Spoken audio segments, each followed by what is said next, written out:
welcome to join in person or by watching from the Council's agenda page by Zoom, YouTube, Facebook, or SLC TV. We hope you'll continue to join us in whichever manner you feel most comfortable.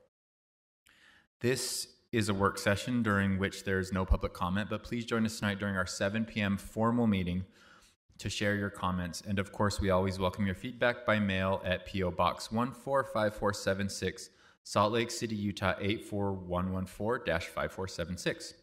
You can also email us at council.comments@slcgov.com or call the 24-hour phone comment line at 801-535-7654. Written comments we receive on agenda topics are shared with council members and posted to our website, slccouncil.com. The first item on our work session agenda is item number 1, informational updates from the administration. I see Andrew Johnston, Director of Homelessness Policy and Outreach, Tom Millar, Public Lands Planning Design Manager, and Ashley Cleveland, Deputy Director of Community Outreach, here to give us some updates. Who's first? Ashley, thank you for being here.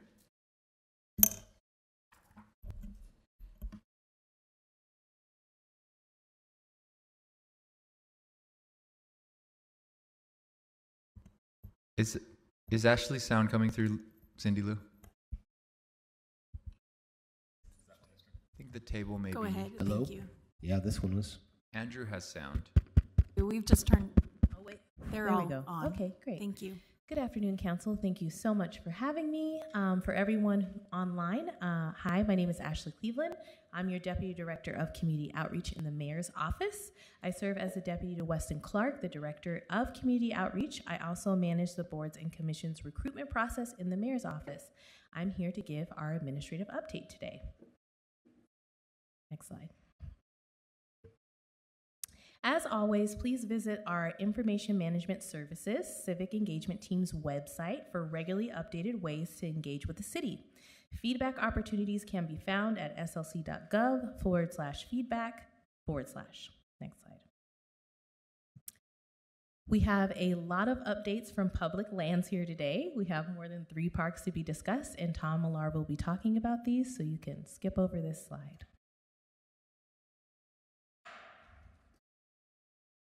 Okay, lovely. From transportation, we have 2 updates on projects. Just as a reminder, our TechLink track study is citywide, and it's an effort to combine the outreach of the city's transformative transportation projects in the Sugar House area. UTA is partnering with our transportation division to discuss projects in this effort, including but not limited to 1100 East and Highland Drive reconstruction, 1300 East reconstruction, 2100 South reconstruction, McClellan Trail, and Shared Street projects. The study has launched, and it's to improve east and west connections, downtown Salt Lake City, and regional tracks connectivity into Salt Lake City. Please visit the techlinkstudy.com website for more information. We also have our 13th East construction in D7, in District 7. 13th East construction has been bumped to 2025. The 1100 East project began in mid-June and was initially scheduled to be completed in late 2023, but has been pushed to beginning in 2024. Work is focused on completing the segment between 1700 South and 1300 South this year. Winter work will be limited to concrete work between 1300 South and 900 South, with asphalt removal and repaving plan in spring 2024. On Highland Drive, crews are planning to complete work from I-80 to 2100 South by November 17th. Two-way traffic will be restored after this time. Next slide.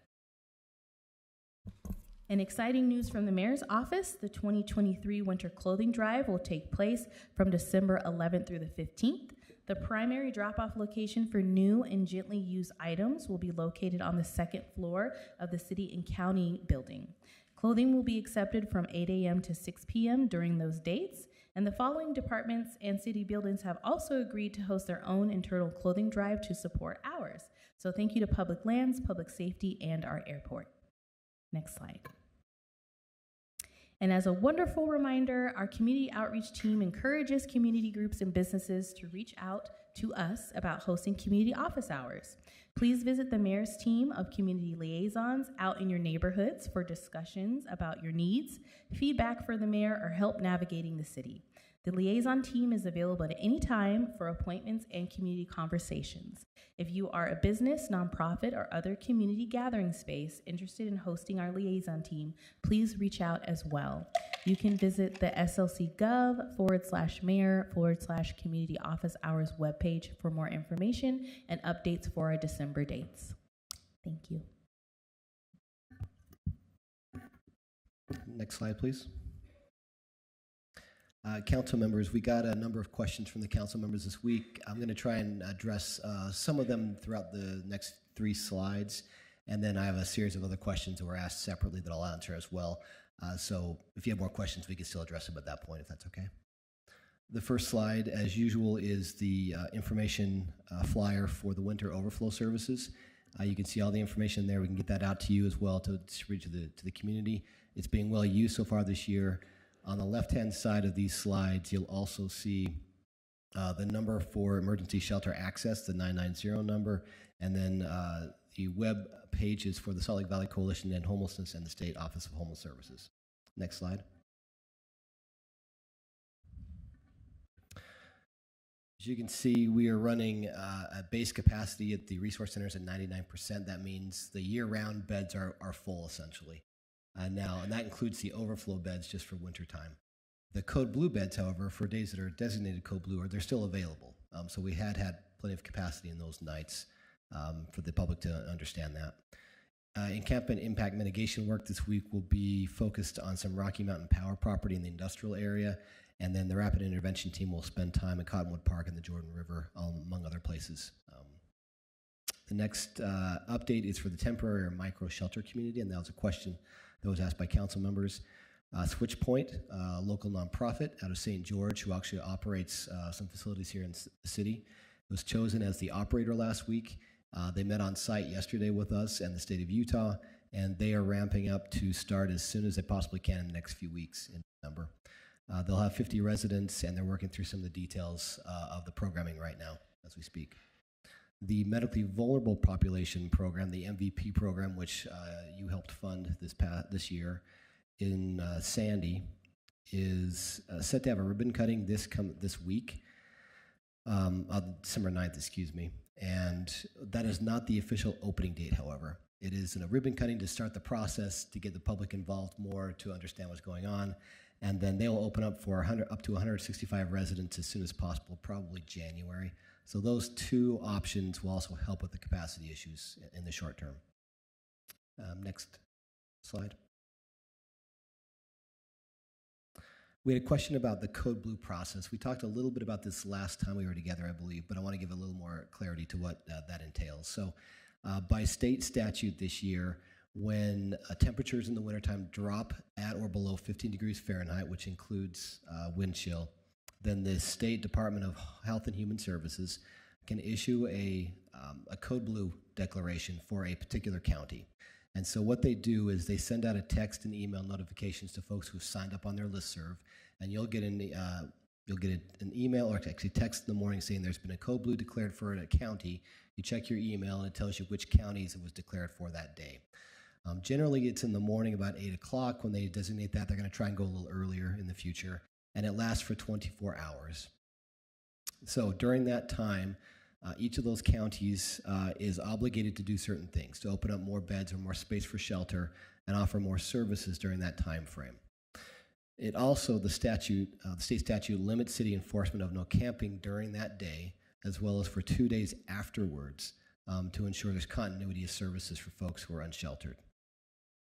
Now, this is all dependent on the availability of shelter beds. So if there are no shelter beds available, it does restrict enforcement of no camping during that period. If there are shelter beds available, it does not. Enforcement can go forward as usual. Now, that's all based on the state shelter capacity dashboard. Now, they're working on testing it this week and hopefully have that up shortly. What it'll probably look like is at 12 o'clock every day, there'll be an update for that statewide. And you'll be able to look at the capacity at the resource centers, including the winter overflow and or the code blue that day if it's been a code blue day and see if there's capacity available there. It won't necessarily tell you exactly where and how many specific beds. For our internal purposes as a city, as a police department or outreach teams go out, they're actually, when they encounter somebody who wants to go into shelter, they're making a separate phone call just to find a specific location, specific bed, and a time frame to make sure there's an option available to get them in. So this does not replace that process. This gives us an overall view of what's happening and helps us in compliance with the state code. Now, we had a few questions as well. Actually, Mr. Chair, if you wanted to, any questions on that before I get to the other questions? Council members? Councilmember, We look the same. Oh, wow. Councilmember Petro. So theoretically, if we're not being told where they are, there could be an available bed in Ogden or in St. George, potentially, if it's a statewide database? It's a statewide database, but it's county specific. So our statute says your county availability of beds. I just was worried that our police force would then be required to transport someone well outside of our county for a bed in this case. Okay. No, I know the providers do coordinate quite a bit. So say the family shelter in Salt Lake County will work with Lantern House in Ogden.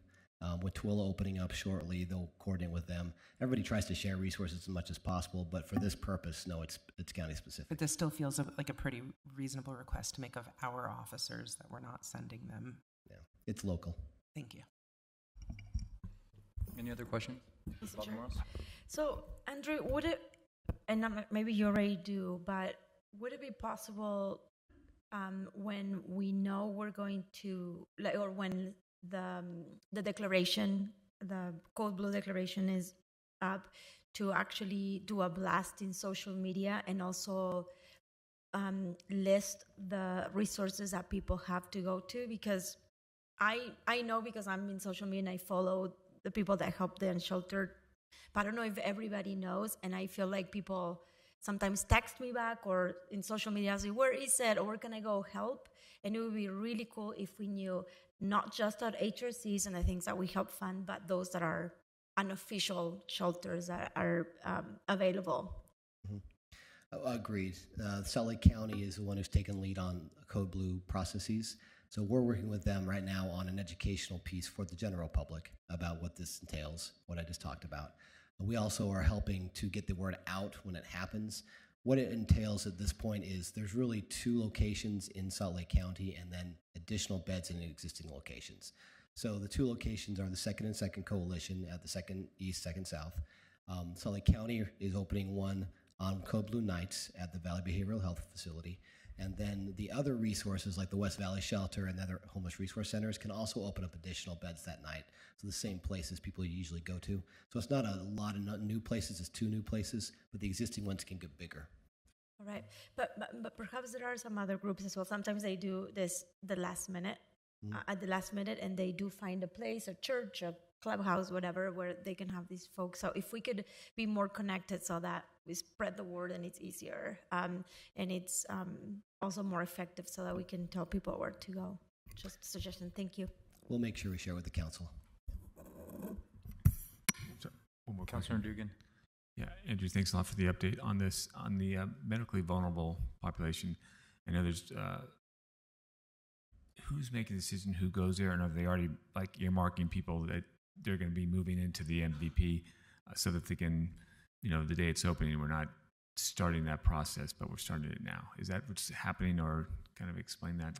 Yeah, that's been happening for quite a while, actually, council members. So they've gone through people they're aware of, both from the outreach teams and the current resource centers, a by name list of folks that meet criteria.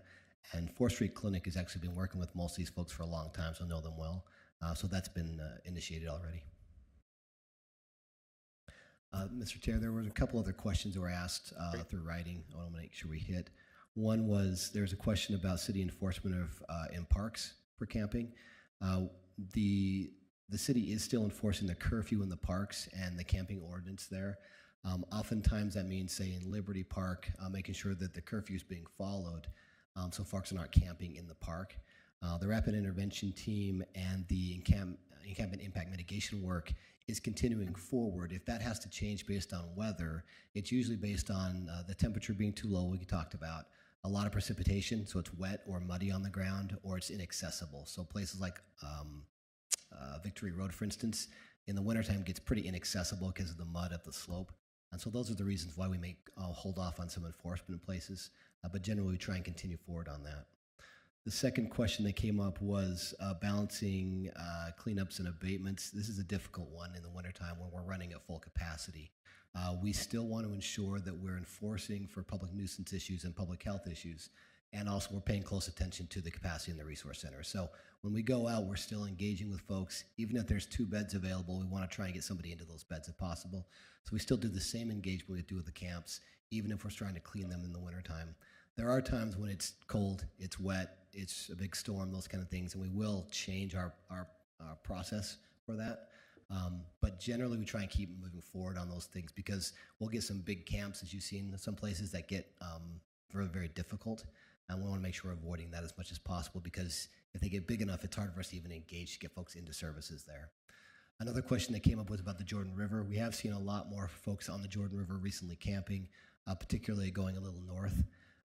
That is a focus for the police department, and we do have some state funds that were brought forward a couple of years ago for 3 years to help enforcement of the Jordan River.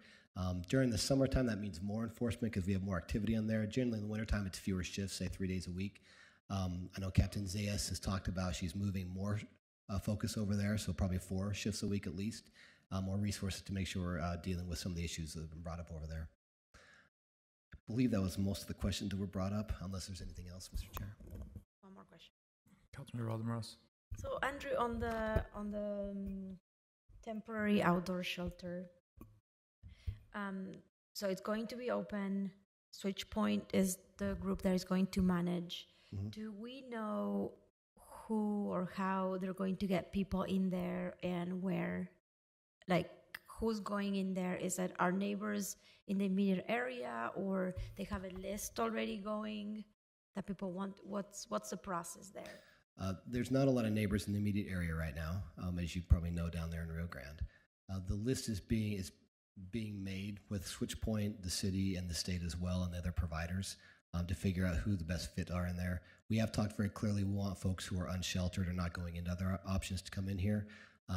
Now, that being said, there's always an issue when a new program gets put out there that a lot of people will leave shelter to go get it into it. So we're trying to avoid that. So there's a lot of outreach into the current resource centers to identify people right now beforehand so they can move in. So people that are sheltered in the shelter are actually going to go into the outdoors? There could be a combination of people. Okay. There could be some folks in the shelters, some folks camping right now. A lot of folks camping right now may come in but may not. So there's some folks on the river that won't come in right now, but some folks will. So the outreach teams are getting that list together. And then there's also other folks we're aware of who are going into shelter, coming in and out of it a lot. We may get them as well. And then some folks who may not be fitting well in shelters for various reasons, behavioral or otherwise. Okay. So once somebody gets in, they're going to have their staff in the pods and they'll be able to have some breathing room for a moment. What are the services that are going to be provided in there? Or I'm sorry, I didn't know. I forgot the RFP, and I'm not sure what Switch Point, offered. Sure. So, well, it's a lot of the basic things. So basic needs. So immediate shelter from the elements. Basic needs like food, clothing, sleeping arrangements, access to the other services nearby, a weekend center, those kind of things. The next step is housing. The goal is always housing out of these things. So Switch Point brings its staff to help them find housing. That means probably vouchers and subsidies, the process of getting IDs at times, whatever else you need for that process, and then finding the units available as well. So it's a long process of getting folks into the housing continuum. That's the goal, though, is to get them into housing as soon as possible. So one of the metrics of success is how quickly that happens. Okay. But I didn't think we didn't have that many housing options right now. So I think they're going to be put in a list, but not go that far. But the second thing is, what about social services and behavioral service and drug addiction services? Like, is any of that going to be offered so that finally when these folks are in a safe space with their staff, they're out of the chaos for a moment, so they can think about what's my next step. Like, do I need treatment? Do I want to continue living this way, or do I actually want to take advantage of the resources? Like, are they going to provide any of that? Any counseling? Any coaching? Whatever that might be. Yeah, SwitchPoint generally doesn't do it themselves. They work with a third party to do those kind of services. So at the point, for instance, they have other outside partners who come in and do that kind of work with them. They're going to do the similar thing here. I will caution folks to understand that folks coming into these programs generally are not in a place that are ready to go to that sort of treatment level. Now, it's a good option to offer and continue to offer over time because it's a stabilizing factor for housing. But I think we want to make sure we're understanding that for emergency shelter, that's the first goal, to stabilization, and then you keep working with them through motivational interviewing towards other goals like the stabilization you're talking about through treatment. It's very, very difficult to do group treatment in those kind of locales in the wintertime in tiny shelter kind of pods, but they'll probably work with other providers like First Step House, other treatment clinics to offer outreach and in-reach in there. They can go to other services outside of that can continue on no matter where they live. Okay. That's the model you should follow. I like that. Thank you. Andrew, have we made it through all of your slides, or do you have another? That's all the slides. All right. Are we okay to move over to public lands? Members? Okay.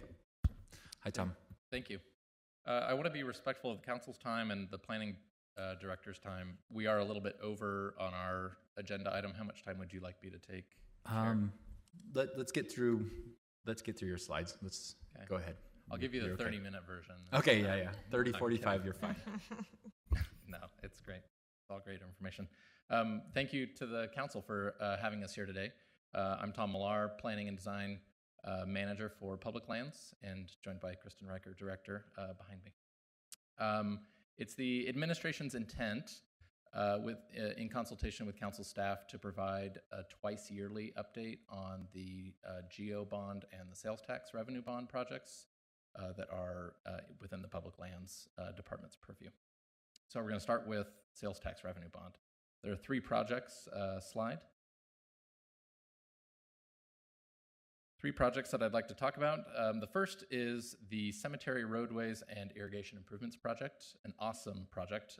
The budget is about $15 million. $11 million of that came from the sales tax revenue bond, and it is directed specifically to improving the condition of the roadway assets that are, as you can tell by the pictures, falling apart pretty significantly, and to upgrade the irrigation systems in a significant part of the cemetery so that we can ensure not only tree health, as some of our trees are regrowing now after the windstorm, but also that in times of drought that we can have that ability to select whether we're irrigating turf and trees or just trees.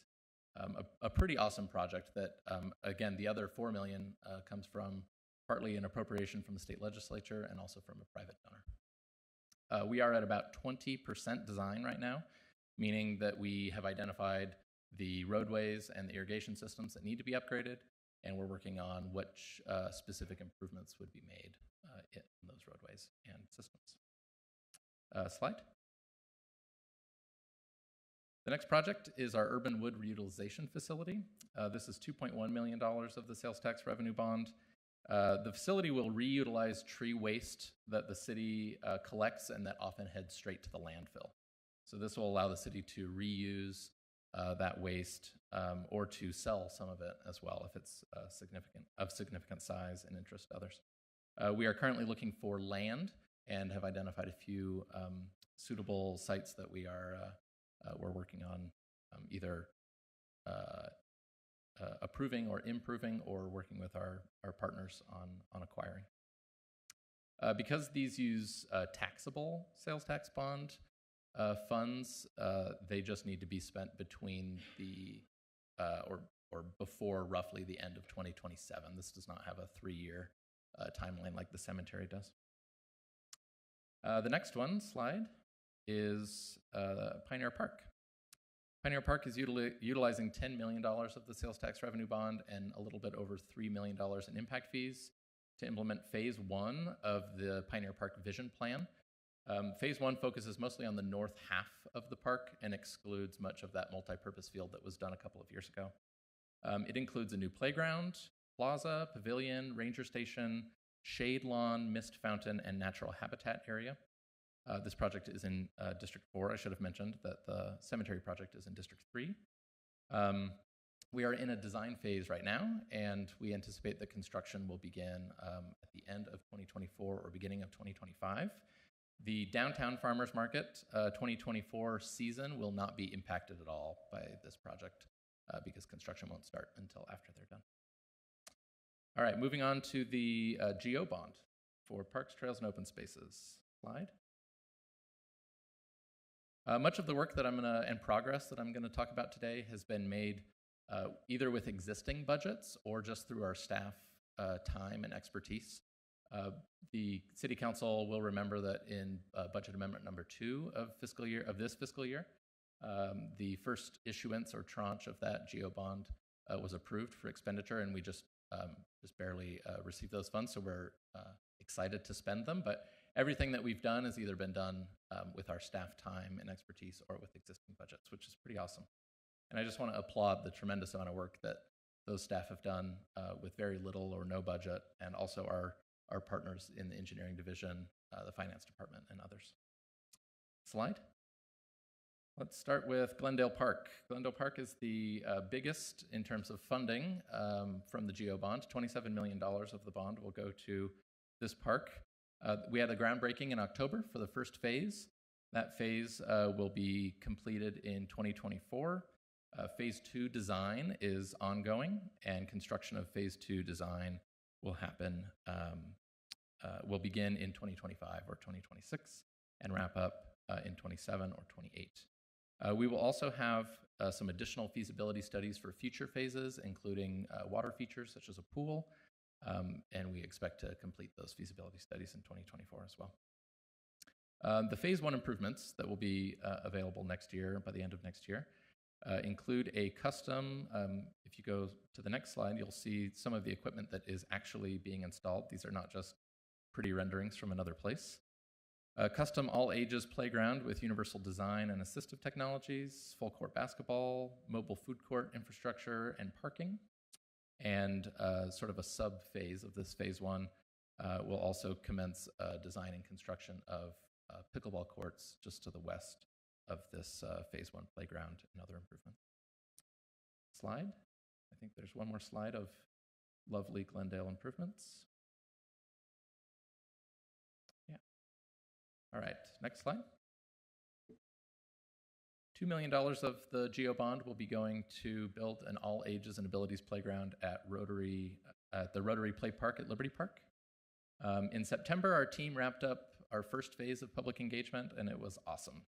Thousands of people were engaged, either through online impressions or engagements and comments, 500 online survey responses, 80 in-person conversations at the playground with parents and children, 319 conversations at 9 summer events, and 2 very important focus groups that I want to highlight if you go to the next slide. These focus groups were with 35 9 to 13-year-olds from Salt Lake Arts Academy, and we've also done outreach to other community groups, but we just wanted to highlight these as well. Amazing ideas that have come from these children that are sort of in between the adult park user and the typical child park user that often get left out of our park designs and playground designs, and it was really awesome to see some of the new ideas that they came up with.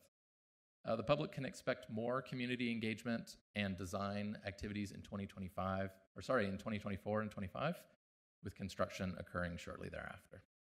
I'm excited for this signature space at our landmark park so that more children of all abilities and ages can enjoy safety, comfort, and inclusion. Next slide. The adaptive reuse and management plan for Allen Park is wrapping up. There will be a virtual event on December 11th that people can sign up for if they go to allenparkslc.org. That will be the sharing of the final preferred concept based on all of the engagement that we got from thousands of people over the course of 2023, and that was really awesome. The plan, in addition to recommending adaptive reuse and management strategies, also determines the $4.5 million of GO bond funding that'll go to this park, which is in District 7. So if people want to sign up for that, again, allenparkslc.org, and that is on December 11th from 5:30 to 7:30. Next slide. $5 million of the GEO bond will go to complete the Folsom Trail and then to landscape and irrigate the part of the Folsom Trail that has already been completed. These improvements will be in Council Districts 2 and 3. Discussions with adjacent property owners and partners have been very fruitful, and we hope that in our next update we'll have a much more solid update for you on those conversations. But thumbs up from me for now. Next slide. Public Lands continues to work closely on an interdepartmental city team to plan and execute the lengthy process of redeveloping the Fleet Block in the Granary District, which is in Council District 5. This block and redevelopment of the block includes a roughly 3-acre public open space or square on the southeast corner of the block, and will utilize $6 million of GEO bond funds. We will prioritize connections to or between the public space, the 9 Line, the Green Loop, the planned light rail on 400 West, and the other development on that block. One critical step, which is before the council today in today's formal meeting, is the rezone of the block. In 2024, once the Community and Neighborhoods Department solicits presentations and proposals from development teams, we will work together with them on identifying public priorities, not only for the public open space, but for the entire site. And we aim to release also a request for qualifications or proposals for an engagement and design consultant at the same time that they're working on those agreements with the developers. Next slide. Because of budget amendment number 2, there are now $6.5 million of GEO bond funds dedicated to Fairmont Park in District 7. $5 million of those dollars are focused on the north side of Fairmont Park, where the tennis courts are in the parking lot, the Boys and Girls Club, the Aquatic Center, and then another $1.5 million on safety improvements throughout the park. Formal engagement activities with stakeholders, property owners, the broader community, and other city departments and divisions will begin in 2024, and we're really excited about some of the informal conversations that have happened to date to help guide that project. Next slide. Due to that reassignment of District 7's Reimagine Neighborhood Parks funding to Fairmont Park, I will highlight the progress that we've made on these about dozen projects in the remaining 6 council districts, and I'll try to do this in just a couple of minutes. This uses about $10.5 million of the GEO bond, and if you go to the next slide, we have all of the dozen or so parks that were selected earlier this year. I'll have slides for the parks that we've made significant progress on so that we can highlight those. Next slide. Like Liberty Park, the first phase of community engagement for Steamblick Park was accomplished in 2023 and wrapped up in September. About 475 people engaged in online and in-person activities. If you go to the next slide, including a very successful pop-up parking lot taco truck meeting, which was, if any meeting can be improved, I would say adding tacos is a great way to do it. We've also done community council presentations, summer events, and went to Rose Park Elementary's Parents' Night at the beginning of the school year. A report for this phase of engagement and any phases of engagement for any projects that have been done so far are available on our website that I'll highlight at the end. Public Lands is now going to create some concept designs for the public to respond to in 2024, and then like Allen Park, we'll select, with the community's input, the preferred concept to move to design and construction. The second park in District 1 is Cottonwood Park, and engagement for reimagining that park will occur alongside the engagement for our Jordan River projects that we'll highlight in a second. Next slide. District 2's projects are Madsen Park and the Peace Labyrinth. Engagement on Madsen will begin in 2024, and the Peace Labyrinths, like Cottonwoods, will coincide with that Jordan River work. Next slide. I want to give a little bit of time to this project, which is just an amazing project. A lot of partnerships that have been created in a very short amount of time. Warm Springs and North Gateway Parks in District 3 were selected as the sites to receive this GEO bond funding. And I can't say enough about the community engagement that has occurred to date and that is planned for 2024. We have had amazing community and indigenous community relationships created and fostered, thanks in large part to the mayor's office and to one of our public lands planners, Ronnie Pacetto. Since September, more than 400 online surveys for this project have been collected, and dozens of people from diverse communities have been involved on-site, in person, very deep engagement regarding these improvements, not just improvements for the people who currently live in that neighborhood, but who have historically lived on this land. There will be, in December and January, 3 focus groups, 2 for indigenous communities and leaders, and 1 for Pacific Islander and Hawaiian populations that also have a history in this area.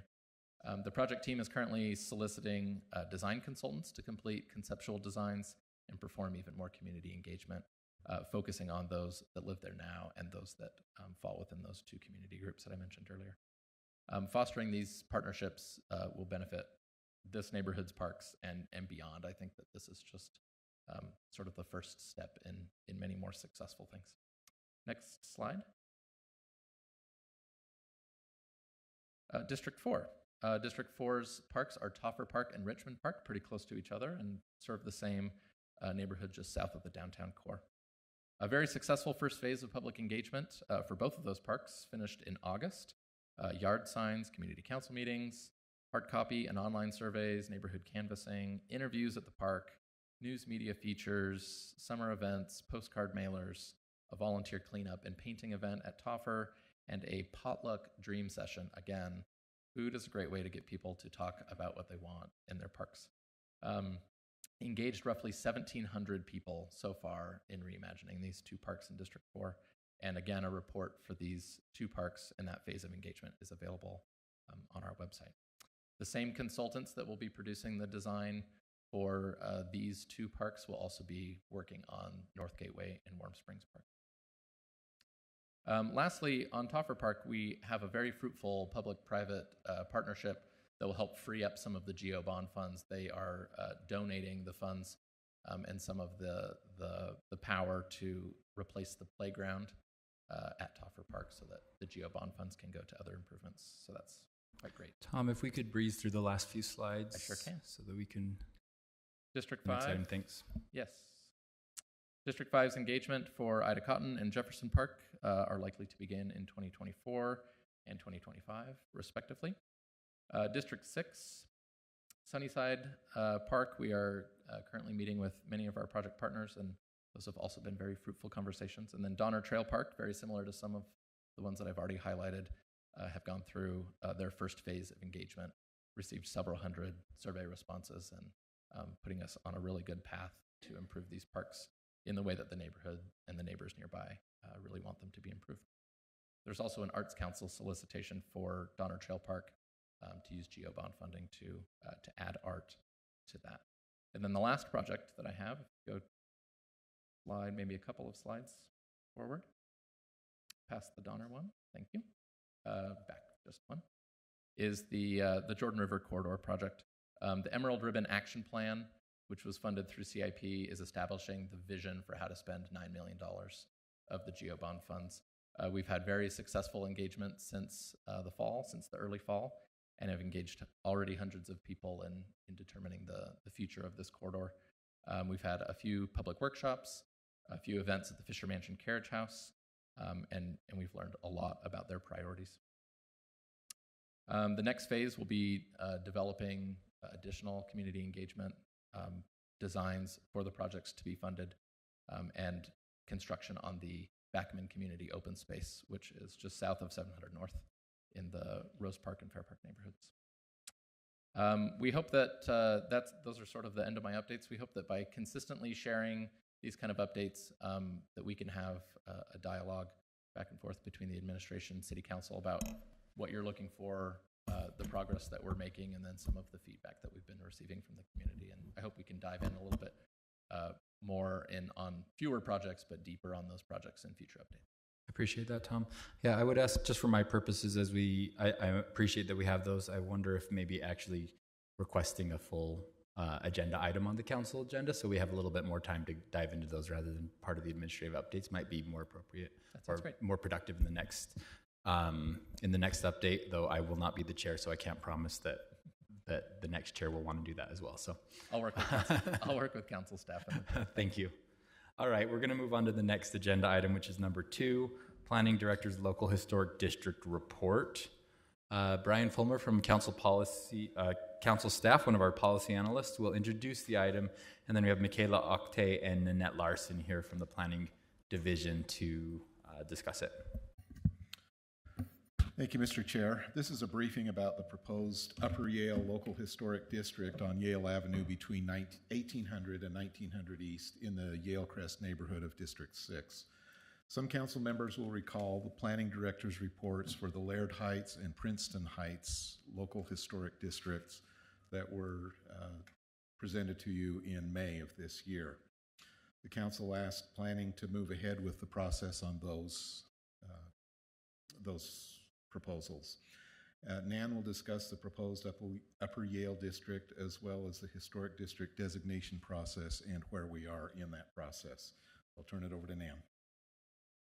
Thank you, Brian, and thank you, Council. We do have some slides here.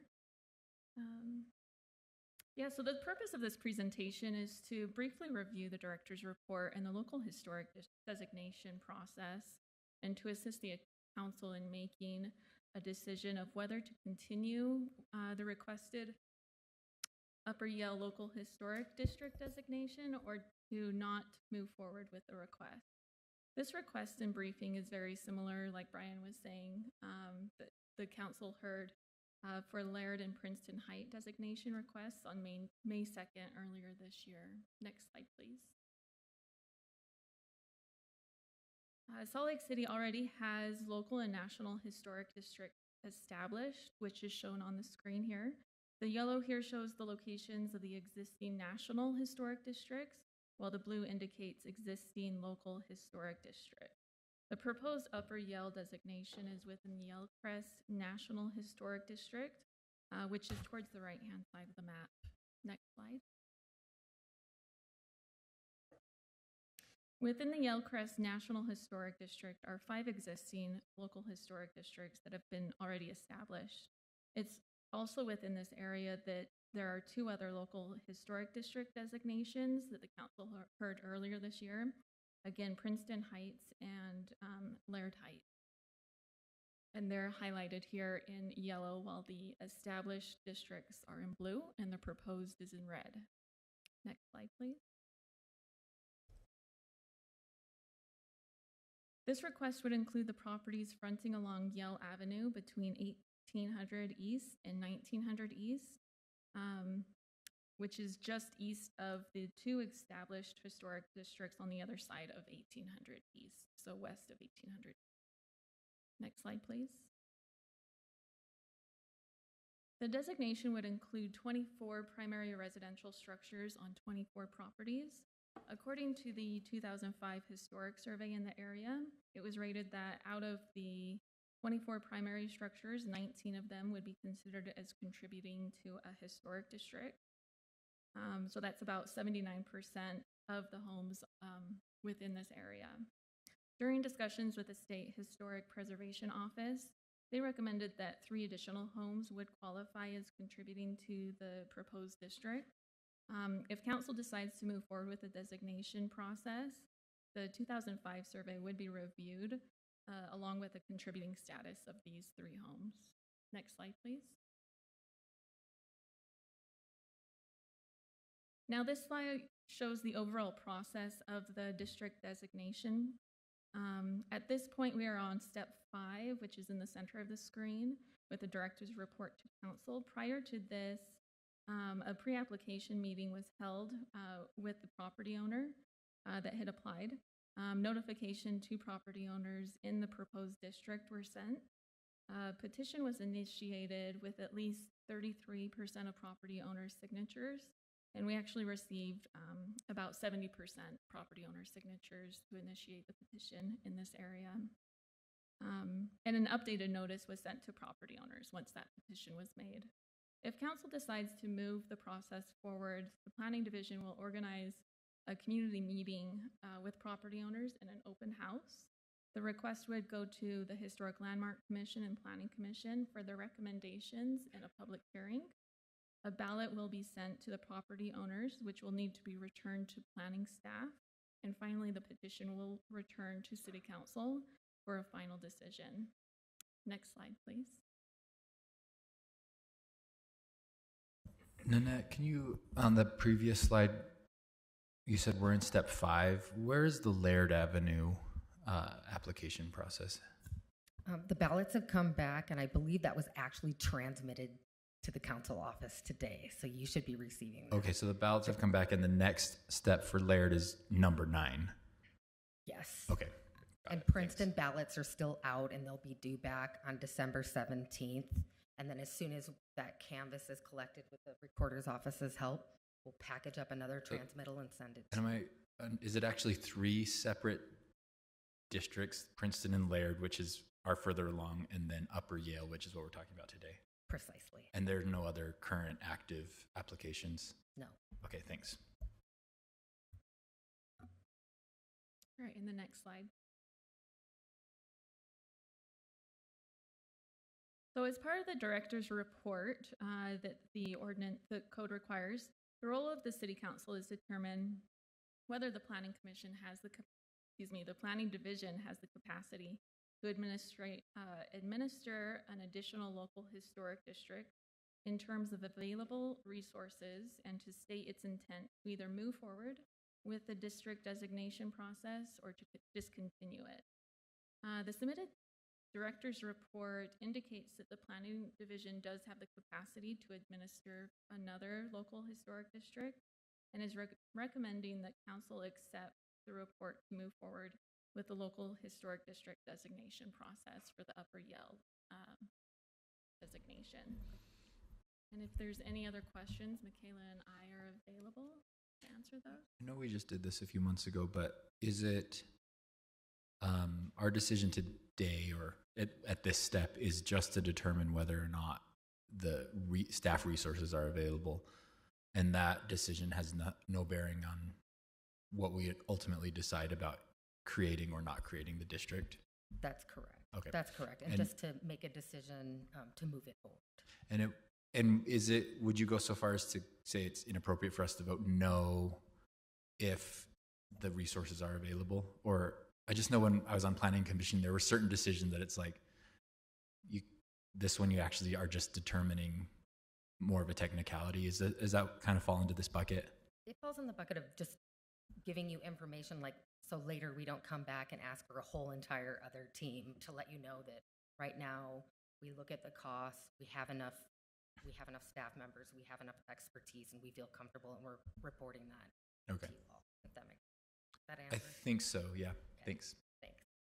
Council members? Councilor Dugan? I was just going to say that I appreciate the presentation because it is a long process for not just our planning, but also for the communities to go through. And it's at this point, it's like almost like a mid-course check. Yes, we have the staff. We have we also have the support of the community by a pretty good chunk, which is also kind of nice to see. It's not at 33% or 34%. It's in the high 80s. So that's great to see. And this is a process. And so it's like, hey, we have a process, so we should let it flow through until the outcome. So I appreciate that. All right. Council members, any additional questions? So we're basically just giving you a thumbs up. Is that what we're doing? Because we don't vote on it. What are we doing? Brian, what happens? At the May meeting with the other two proposals, the council in this setting just gave a thumbs up to proceed with that. There's no official formal vote that needs to be taken. So if the council is supportive of it, you may want to indicate that here to give planning staff some direction. Supportive of the process moving forward, not supportive of the creation of the historic district. Correct. That's just to precisely. move the process forward. Just to continue with that Yeah. public outreach. And So Okay. I would, straw poll or whatever, just thumbs up that we allow the process to continue until it's due course. Are there any questions about that straw poll? All right, I'll call the question. Thumbs up means you're supportive of this process moving forward. Yeah. I see 6-0. Is Councilmember Pui with us online? It sounds like he's not, so that passes 6-0 with Councilmember Pui absent. Thank you. Mr. Chair, I have one question regarding historic districts, but not this one in particular. May I ask a question about potential? So what I understand is that you're going to go through this process, and once we decide if we're going to have to decide if we will adopt a historic district or not. And you say you have capacity, but that capacity, does that mean that that's all we can do, or are we also looking at creating potentially other historic districts in the city? Because we do have some historic neighborhoods like Rose Park that are already eligible to be maintained. So you can maintain some of the character. Even in District 4, you have some districts that are overdue. So are we thinking about that as well, if we have capacity? I think that would go in more of a funding study of how much, whether we were going to apply for grants to actually fund National Register nominations. Usually the city puts a potential local historic district on the National Register first, right, to solidify it through the feds that this, it meets all the requirements for a National Register district. And usually the city and the state has implied that they would like these local historic districts to be a grassroots effort. So that's why you see these applications from actual property owners, although the city council and the mayor's office does have the authority to initiate a petition to create a local historic district as well. Thank you. Thank you for the clarification. That helps. Yeah, thank you. Great. The clarification, the 3 that are in process right now were applied for by the residents, not by the administration or the city council or the planning commission. That's correct. This is a grassroots effort, years of effort from the residents. But it is worth looking in terms of like council, like if we want to preserve some neighborhoods, just because they are eligible, and for a long time we didn't look at, when I was in the planning, we didn't look at Rose Park because it wasn't there yet, but Rose Park has always been in our minds because of the design, the original design, of the streets and the historic significance. And so, anyway, it's something right there. I'm putting that. There's a huge equity piece in that. I love it. Thank you. Good idea out there. Thank you. All right. I think we're moving on to item number 3, which is a resolution recertifying the Salt Lake City Justice Court. Judge Clemens Landau, one of our Justice Court judges, Curtis Priest, City Court's director, Jason Oldroyd, City Attorney, are the people I have listed. But I saw Jennifer Bruno from our Council Deputy Director pop on, so maybe she has an introduction for us. Yeah, just to give a little context, Mr. Chair, sorry. The resolution that's before the Council is the next step in a process that's outlined by state law to recertify the Salt Lake City Justice Court so that it can continue operations. Judge Landau and court staff are here to go over the information in more detail and answer any questions. And just for the Council's information, the resolution is on the formal meeting for consideration tonight. That's all I have. Thanks, Jennifer. Judge Landau, are you with us? Saw you earlier. I'm just getting a message that City Attorney Jason Oldroyd is having some technical issues with Zoom. Hang on. This is Judge Landau. Are you talking to me? Yes, there's Judge Landau. Hi, Judge. Hi, how are you doing? Sorry, I was just monitoring to see when I was needed, and apparently it's now. Now, you're needed now, Judge. Do you have any additional information in addition to what Jennifer very briefly introduced about? Let me just disconnect and reconnect audio. I'm barely hearing you. Okay.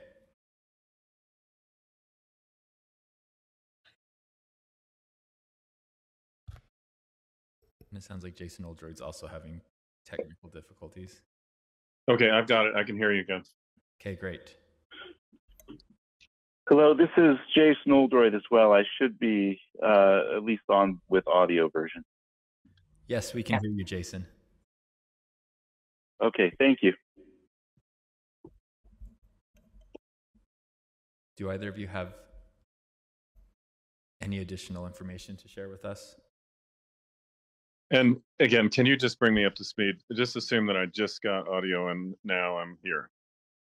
Okay, so we are just barely starting this item, which is a resolution for recertifying Salt Lake City Justice Court. Jennifer Bruno, our city council deputy director, has just introduced the item and just basically said what it is, but not given any additional information about it other than that it is on for potential adoption tonight.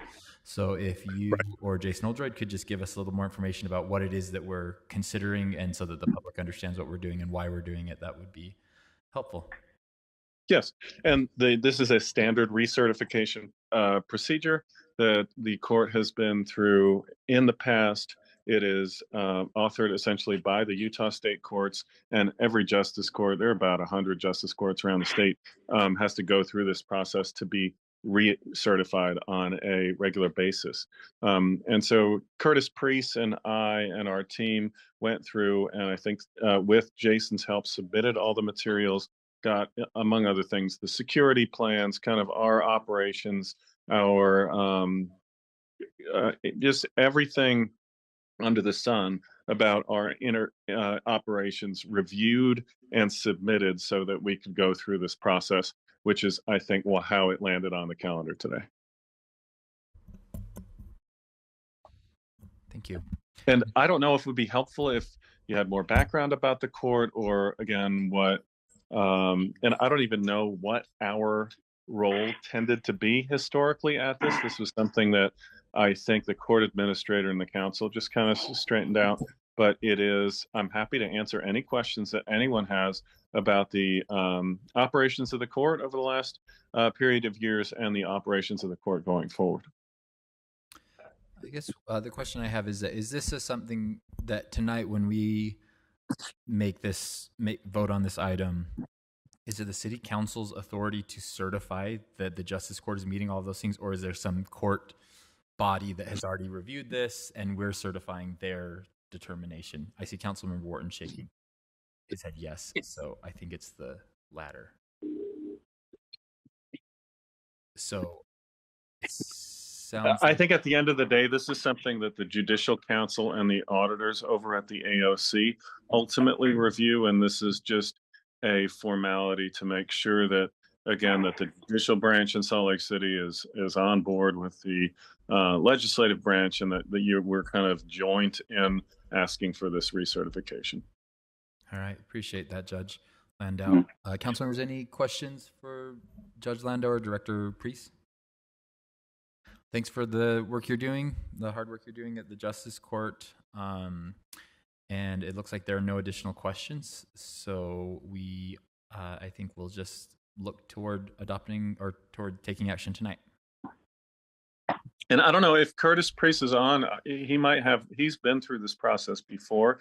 He might have additional insight, but like I said, our view over on the court side is that this is one of those formalities that we have to jump through every period of years. Sounds good.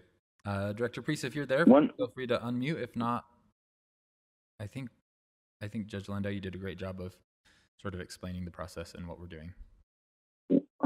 One thing I would note, this is Jason Oldroyd, is the deadline for submitting these documents is December 15th. So we're trying to make sure that we have everything ready and we can submit comfortably before that December 15th date. Thanks, Jason. I appreciate that. And is this something that will Thank you. every year, or is it on a 3-year cycle? Or? I believe it's on a 4-year cycle, if I remember correctly. I'm glad I'm just not forgetting that we've done this every year. So no, the problem with a 4-year cycle is it's just long enough that all the presiding judges and everything kind of turns over, and then it's as if we've never done it before. Sounds good. But it is something that Curtis has been through on several occasions. Well, then I don't know about asking questions myself, so appreciate that. All right. Thank you so much for being here, Judge and Jason. No problem. Happy to help. We're going to move on to item number 4. Thanks for your time. Oh, thanks, Jason. Item number 4 on our agenda is the third budget amendment for our current fiscal year 2023 through 24. Ben Lutke, Council Policy Analyst, is here to discuss that, and I see Mary Beth Thompson And is it Greg Cleary? Come from the finance office coming as well. Ben, take it away.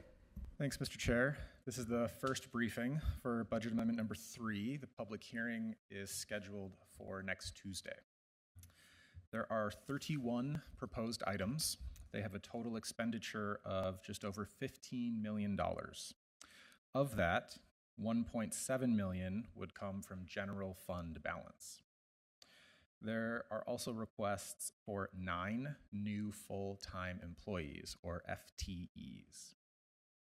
If all of these items are approved as proposed by the administration, then fund balance would be 14.3%. That is $5.7 million above the 13% minimum target. Could we get page 3 of the staff report up on the screen? This is a council request, so as we go through budget amendments mid-year, we track the ongoing new costs that would need to be added into the next annual budget.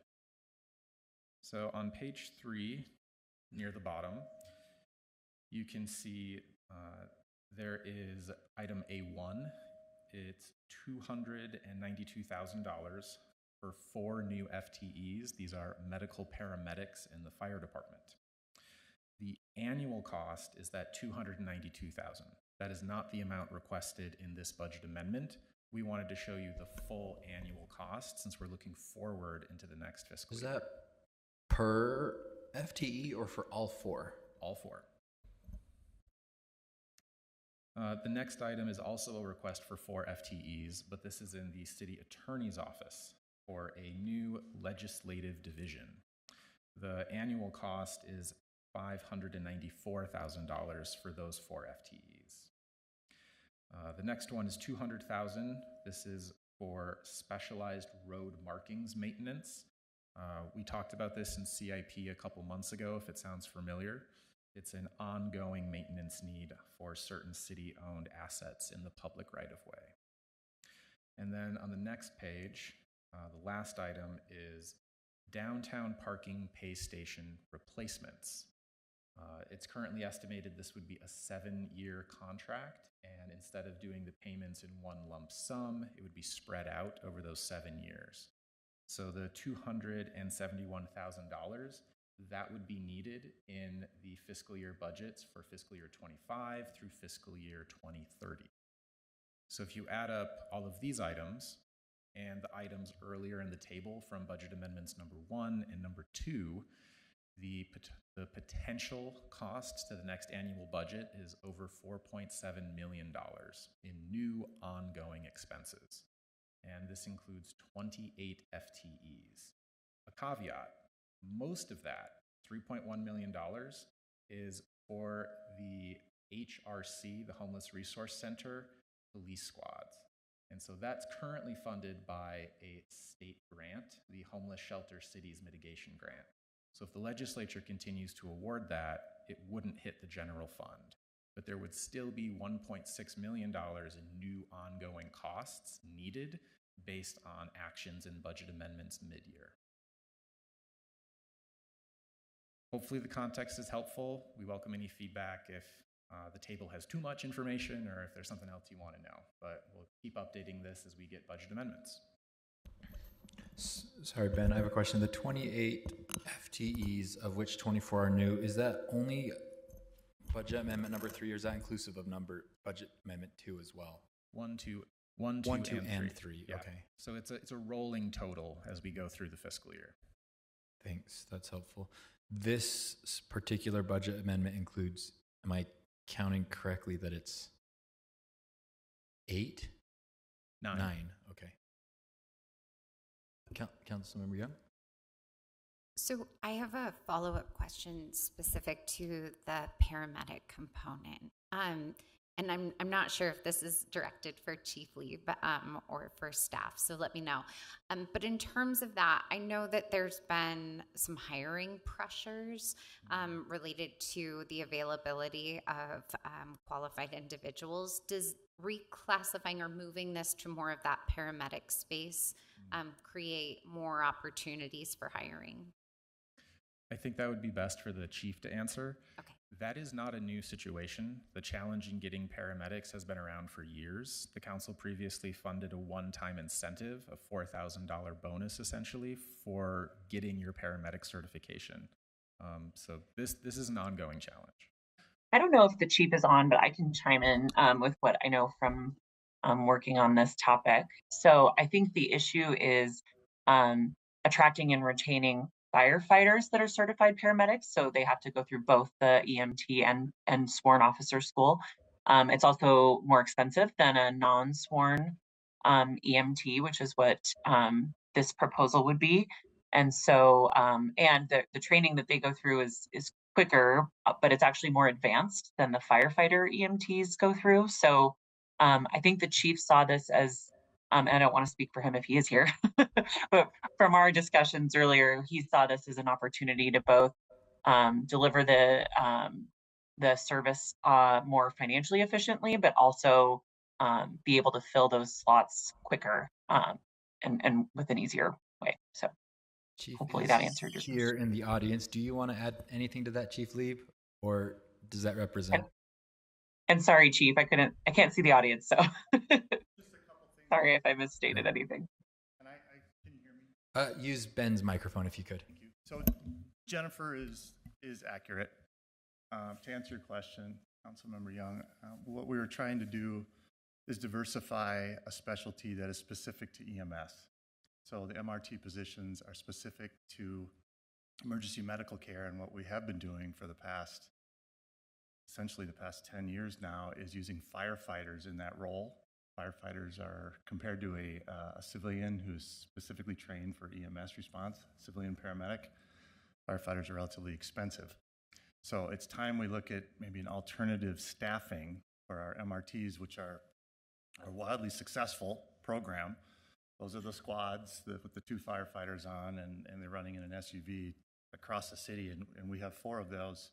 There'll be a total of 4 coming online in January. That'll be the 4th one at the airport, and we think it is time now to start looking at function-specific paramedics, which is an SRP, single role paramedic. Excellent. Chair, if I may just follow up. Yep, Councilmember Young, please do. So I would just say I appreciate, looking at what types of solutions will allow us to really meet the needs of the community in this specific area. And I would just appreciate the opportunity to hear more, like in a year, in regards to whether that solution is meeting those needs or if we need to make modifications for that particular staffing. Absolutely. That's our intent. Great. Thank you. Councilmember Petro.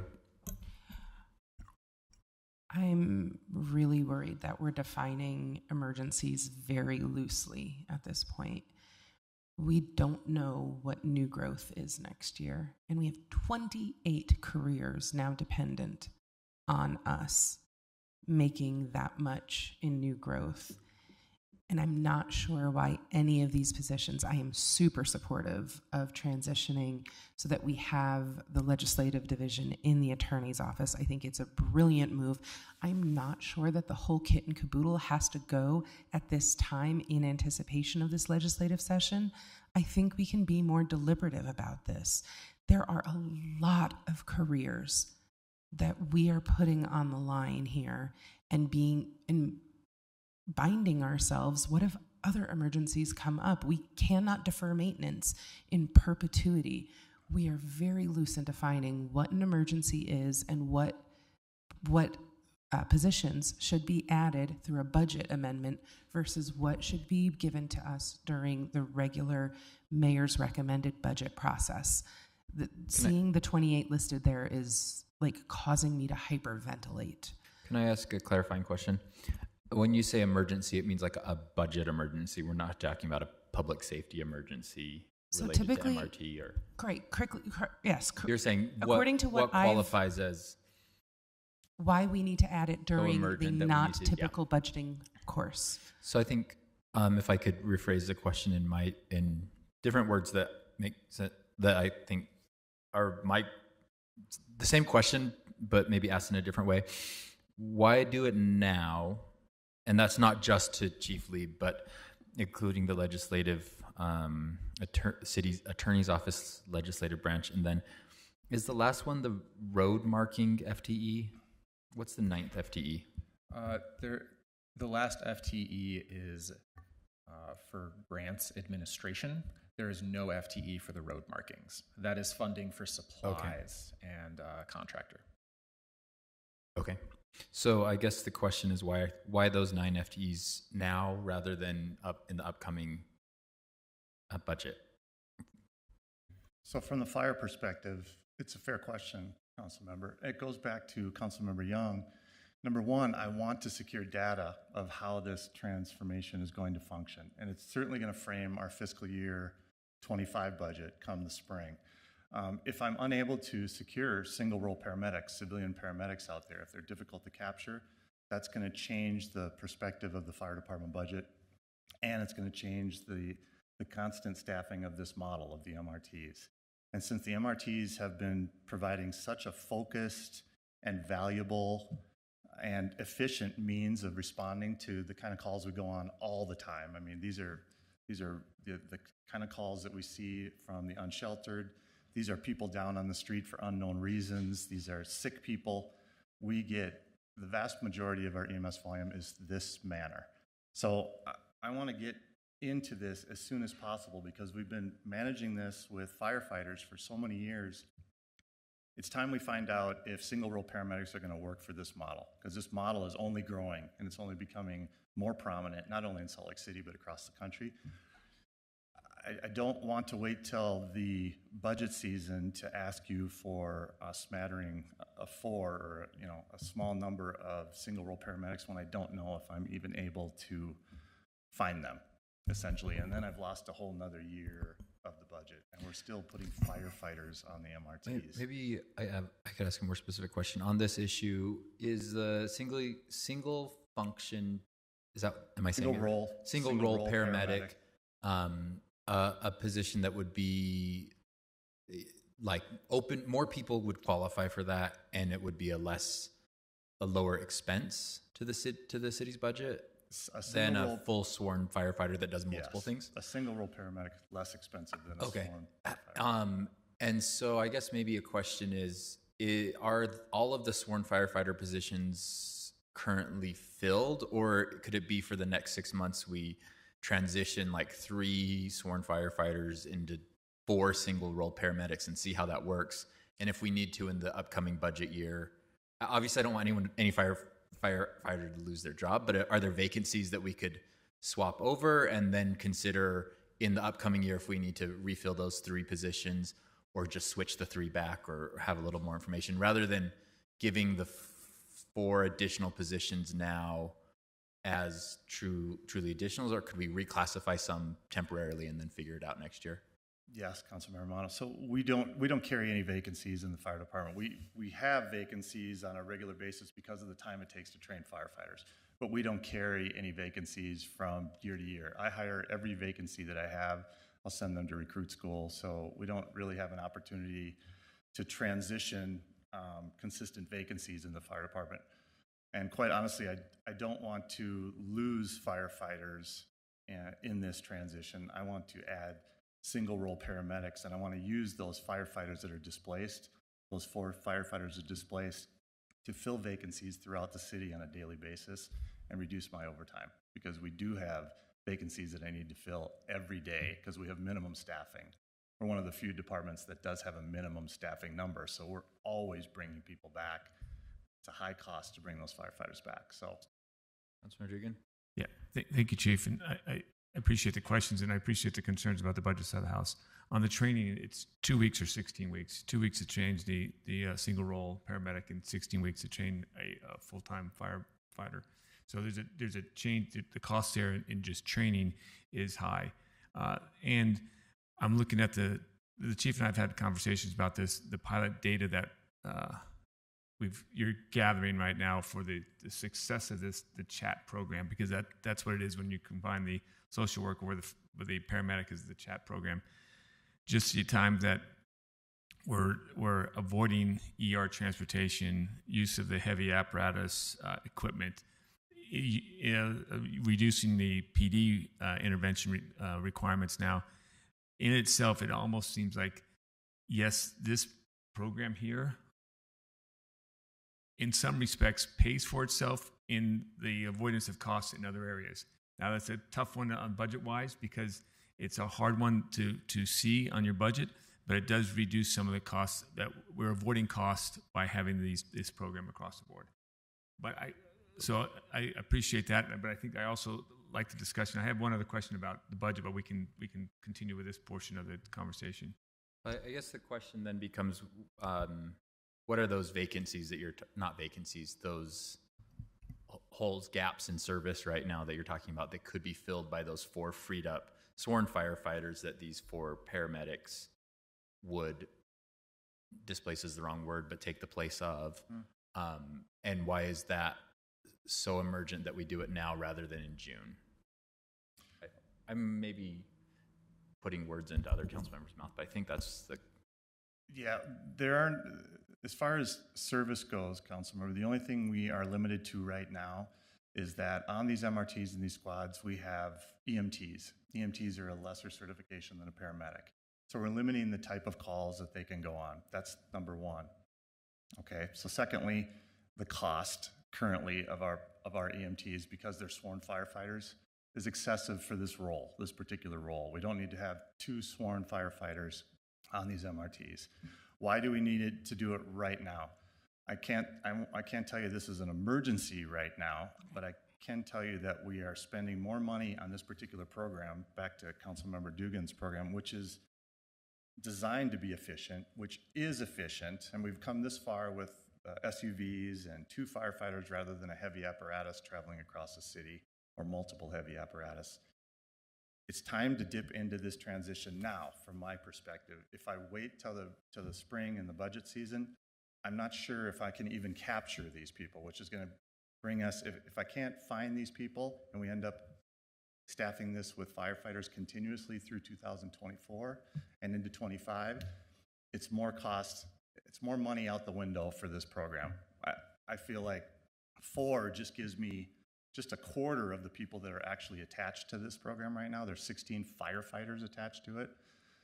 If I'm able to get 4 right now, I can start trying to hire them. I can come back to you in the spring with numbers that we were either successful, we put them out there and this is what they're doing, or I don't have anything and I come to you in the spring and I ask for 4 and maybe I can't even find paramedics out there, as Jennifer said. Tough to find paramedics anywhere. So it's just a matter of at what time are we going to do it. I think the time is right now. I'll learn a lot in the next 6-7 months before 2024's budget. All right. So any more discussion on this particular item, or it's budget amendment 3 related to this is that we've had the sales tax. We're usually very conservative in our sales tax revenue forecasts, and I know we only have whatever month up to June, August 30th or October. Yeah. Sales tax. So I guess I was looking at the staff report, and I didn't see that we have updated revenue numbers with this budget amendment. Is that true? For the sales tax side? That's correct. I believe they're going to be included in the next annual budget. Okay. And to your question, there is a 2-month delay. Right, yeah. So that was, I was thinking we'd have the October, we wouldn't have October. We'd only have September at this point. Wrong month, because it's beginning of December. Yeah, we would only have 1 month, which is actuals for July when we transmitted this. So the projections are at budget at this point, because I can't give you a projection for 12 months with 1 month worth of data. Right. And we also have in the staff report, it talked about truing up the final numbers from last fiscal year. And Ben, I think you said something about $1 to $3 million additional. That dropped to fund balance. The fund dropped to fund balance. And when would we know that number? That's not part of this number here. That is not included in the fund balance numbers that I shared earlier because it has not been confirmed by the annual audit. So we don't want to include something that we aren't sure is real. So when does that get confirmed? I think January. a couple weeks, yeah. January, okay. So we will bring it back to council in January, but we will have it probably in the next couple weeks. Before Christmas, I'm hoping we have our audit completed. So. Yeah, I guess for my purposes, I'll say on the paramedic issue, it makes sense to me. I would hope that the hiring would be done in a way that maybe that's a position that somebody could take as a stepping stone to becoming a sworn firefighter. I imagine if they're taking a paramedic position within the Salt Lake City Fire Department, they have interest in the fire department's work, and so I could see that as maybe a training, almost like an internship for future firefighters. I think that's great, and I love the idea of if someone's doing a single function, filling a single role, we don't need to necessarily train them for everything and pay them as though they're trained for everything if the job really is specific to that. So I like the direction of it. I don't think I feel as strongly as some council members do about not adding FTEs in budget amendments, but I know that there's really strong feelings about that by council members, both current and past. But I do, for me, I think if I felt comfortable adding FTEs in budget amendments in past budget amendments because we also had updated revenue numbers, and absent that, I'm a little more hesitant than I typically would be, just that since we don't yet know if our revenue is going to be above projection or not. Councilmember Petro. And I think it's important. I think the fire department, you all are my golden standard for data collection and for understanding when we need to add and how we need to add. You all are always above reproach. I love that it is a long-term cost savings.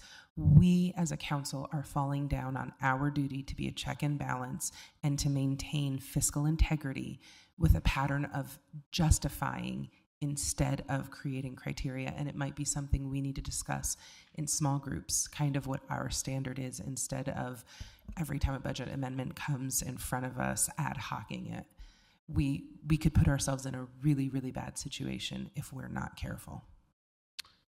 All right, I think maybe we move on to the other large staffing related item in the budget amendment, if that's okay. And I think we probably have similar questions for the legislative branch of the attorney's office. Why now, as opposed to in the upcoming budget? I'm not sure if it's Katie or the mayor's office. Katie, you're in the column of light. Would you like me to come down to the table, or is it okay if I stay here? I think it's Okay. fine for you to sit there. Rachel, do you want to? I have the halo shining on me, but if you would like to start with the administration's goals about this division, I'll hand it to you first. Sure. Thank you very much for the opportunity to chat about this a little bit. I think you're all at least familiar with our goal here, which is, as explained in the transmittal and the staff report, this is what we see as an evolution of our legislative program from, what we've tried to do since the mayor began her administration, which is to ensure that we have one voice, one legislative agenda between the mayor's office and the city council. So over the last 6 months or so, we've developed this concept for moving the legislative affairs division into the city attorney's office, since the city attorney's office reports to both branches. We, of course, understand the concerns around adding FTEs at this point in the budget year. We can definitely have that discussion. That said, we are hoping to, at least start this function before the legislative session begins, to make, just for continuity, to get this started, to make sure that we're all on the same page and well coordinated between the branches and amongst all of the city departments. So Katie can talk about any of the structure or any other questions you have about how this looks going forward. Thanks, Rachel. Council members, do you have questions to start out with, or would you like me to go through the changes to the ordinance and the proposed FTEs? Okay, great. Go ahead, Katie. Okay, thank you. So as Rachel said, the reason that this division is being seated in the city attorney's office is to really facilitate the objectives of both the administration and the council, which is one voice, and equal access on legislative matters. One of my objectives as the city attorney is to ensure that really what the ordinance says, which is that the branches have co-equal access to the city attorney's office, is the case, and that would flow through to this division. We are specifically seeking 4 FTEs, a legislative affairs division director, which would be an appointed position, and that person would be in charge of all of the city's information gathering, prioritization, advocacy, communication with both branches about both the city's legislative priorities proactively and also responding to various legislative initiatives at the Capitol and making sure that the city has a clear understanding of what's happening and how we respond. We're also seeking an FTE for a senior city attorney who would be that legislative affairs division director's right hand. That person would be up on the Hill with them as much as the director would like, and would really be doing the legal analysis for all the departments and for the director on what's happening on the legislation. What we're also noticing is that there are more and more and more bills passed every year. And that the legislature is in session more than it ever has been.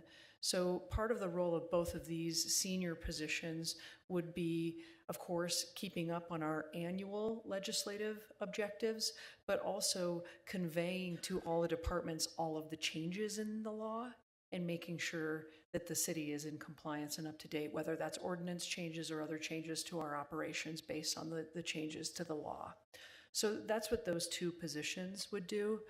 We're also asking for a special projects analyst and an administrative assistant.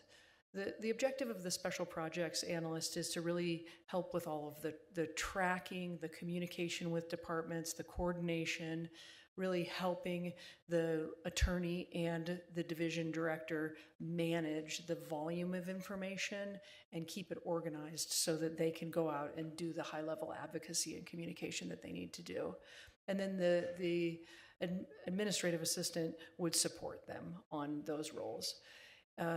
We propose these 4 FTEs to really give you a picture of what this new division would need going forward. But as Rachel said, the real urgency is the first 2 or 3 positions that I listed. So the director, the attorney, and then the special projects analyst who would be doing the tracking and the assistant. With the session coming up on us so quickly, there's really a desire to get those in place so that we can have this new division operational before the session starts. So those are the FTEs. There are also some changes to the ordinance that I'd love to talk with you about, but I'll stop there in case there are questions related to the FTEs or the overall objective. Are the changes to the ordinance part of the budget amendment, or will that be a separate action? They will be part of the budget amendment because they are what creates the division, which then flows down to the creation of the FTEs and the compensation. And Mary Beth, I don't know if you wanted to add anything on that. Okay. I just wanted to add, if you want to see those changes, it's attachment 2, shown as red line track changes for the ordinance. Okay, thanks. Councilor Vitro? So I know at least one of the positions is an in-house transfer. When we're talking about how many of these are urgent, is that second position that you said that would be important also an in-house transfer? Because I don't see how we would have time to hire, train, and be ready for the legislative year with any sort of new hire. Thank you for that question, Council Member. We are in conversations with attorneys in our office about whether they would consider taking on that role. If they do take on that role, what it means is that they are leaving behind a portfolio of work. And so the immediate hiring of the additional senior city attorney may ultimately be to backfill that workload or to change our assignments, but it's somebody taking on a new role and leaving a portfolio behind. And the expectation would be in, I guess, both of these cases that we are hiring in addition to fill the positions vacated? So as part of this, I mean, one of them technically is budget neutral, I would assume, or neutral-ish, maybe a little. I think. Sorry, I could chime in. Oh, and I don't know if Rachel's trying to chime in. Sorry, I should let her talk. No, she's not. Go ahead, Jennifer.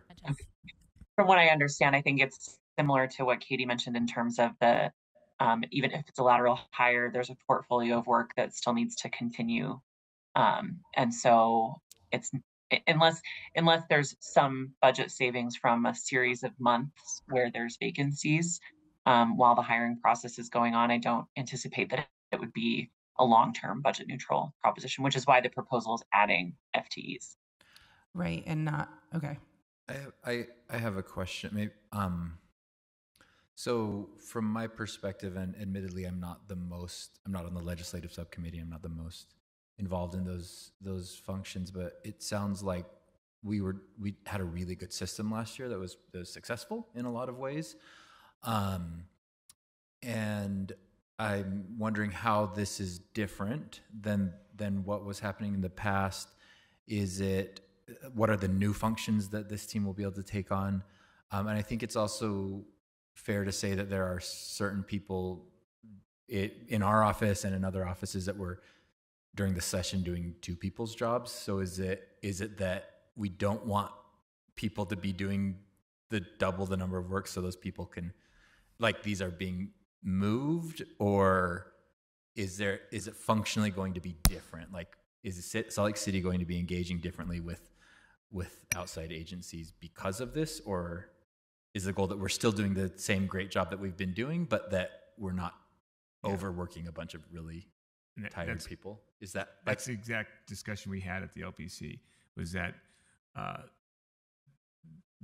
because of the number of bills that we're seeing, and the depth and the breadth of all these bills, we're getting overwhelmed from the staff perspective, not only from our council staff's perspective, but also the mayor's staff perspective, and from the attorneys. I mean, everyone is getting overwhelmed, and they're doing two jobs, and they're burning the candlestick at both ends for the 2 months, and we're still worried about things falling through the cracks. And so we needed, and as our role as far as the league is concerned, and making sure that the state's branches do not totally impact us in a negative way, we have some defense there, and we needed that extra support, and that's why we're asking for this, or I should say that's why they're asking for. Actually, is this change informed by the LPC? Yeah, we discussed this at the LPC because of just what you stated about the overworking, the overburden of all the staffs, and this would help us out and allow us to dig deeper into the processes, because we have into the price also just burn her bridge. And I think the structural change, burn the candle at too many ends. Exactly. The structural change absolutely is necessary. We already have 60-something% more bill files opened at this point than we did last year. I think that's what I heard last time. Like, the number is irrational of things that we'll be tracking. My only concern is what we're doing right now and what makes sense on a budget amendment versus the structure that we should be pursuing in a regular budget process. Councilmember Wharton and then Valdemoros. Thank you. My question's on a different line of questioning now, so if yours is about this. It is? Yeah, you go first then. So then me. The question I have perhaps for Dugan and whoever is in the group that you guys are working on is, are our lobbyists being utilized at their max capacity? Like, are they, so we pay them, are we using them to the fullest, or do we think that maybe perhaps they do need to do a little bit more work to alleviate our staffs? I think across the board, what Councilmember Pizzo just talked about, the 60-cent increase, and we have more bills already proposed on the docket right now than we had previously last year, that the lobbyists themselves are also at their threshold as far as work capacity. Right now, our LPC meeting is once every other week right now for an hour and a half, and we get about halfway through our agenda because there's so many things out there that we need to cover. And without the additional attorneys support here to alleviate some of the pressures from the other departments and from our staff, we'd be continuously overworked for the next couple months, and that's really impacts us as far as the ability to make sure that we're getting our positions heard and promoted. Okay.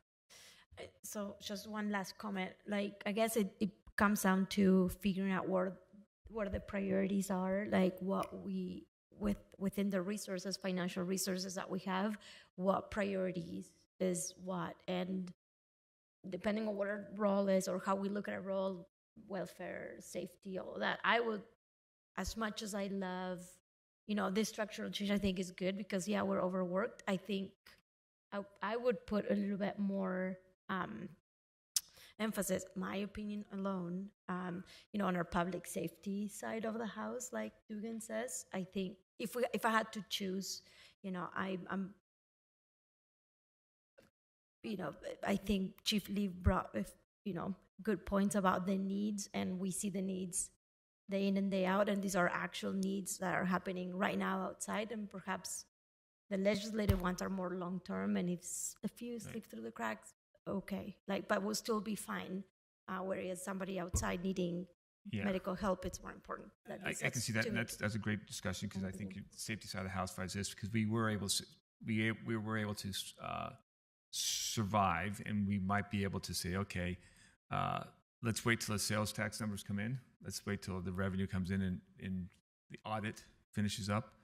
We'll have a better idea that says, hey, we're looking better or we're looking worse, and maybe we somehow compromise that.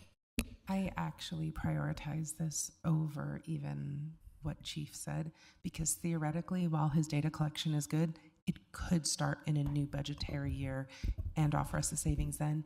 This legislative session is already bigger than anything we've experienced, and you and I both know that it is rapid fire during it. We need an internal realignment to reflect the new realities of the UEOC, of the number of bill files open. The nature of the legislative process has changed, and we as a city have to respond to it.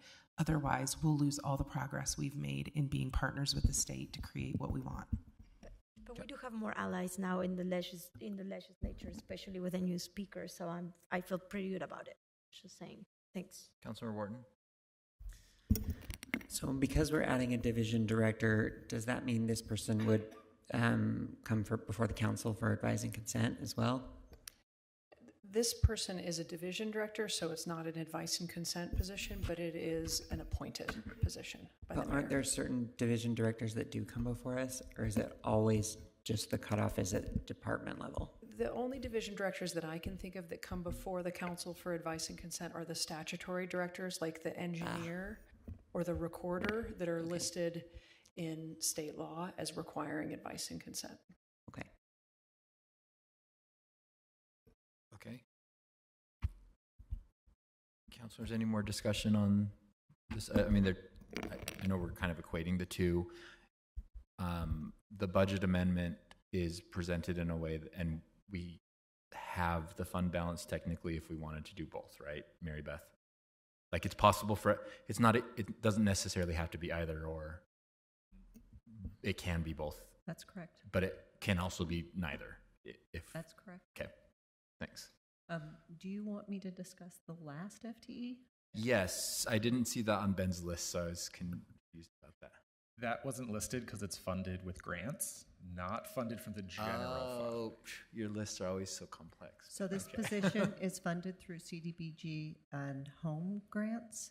It is a position that will be housed in the finance department, and they will manage the home HUD CDBG grants inside the new financial software package, as well as make sure that the invoices are coming in correctly, they're getting paid on time.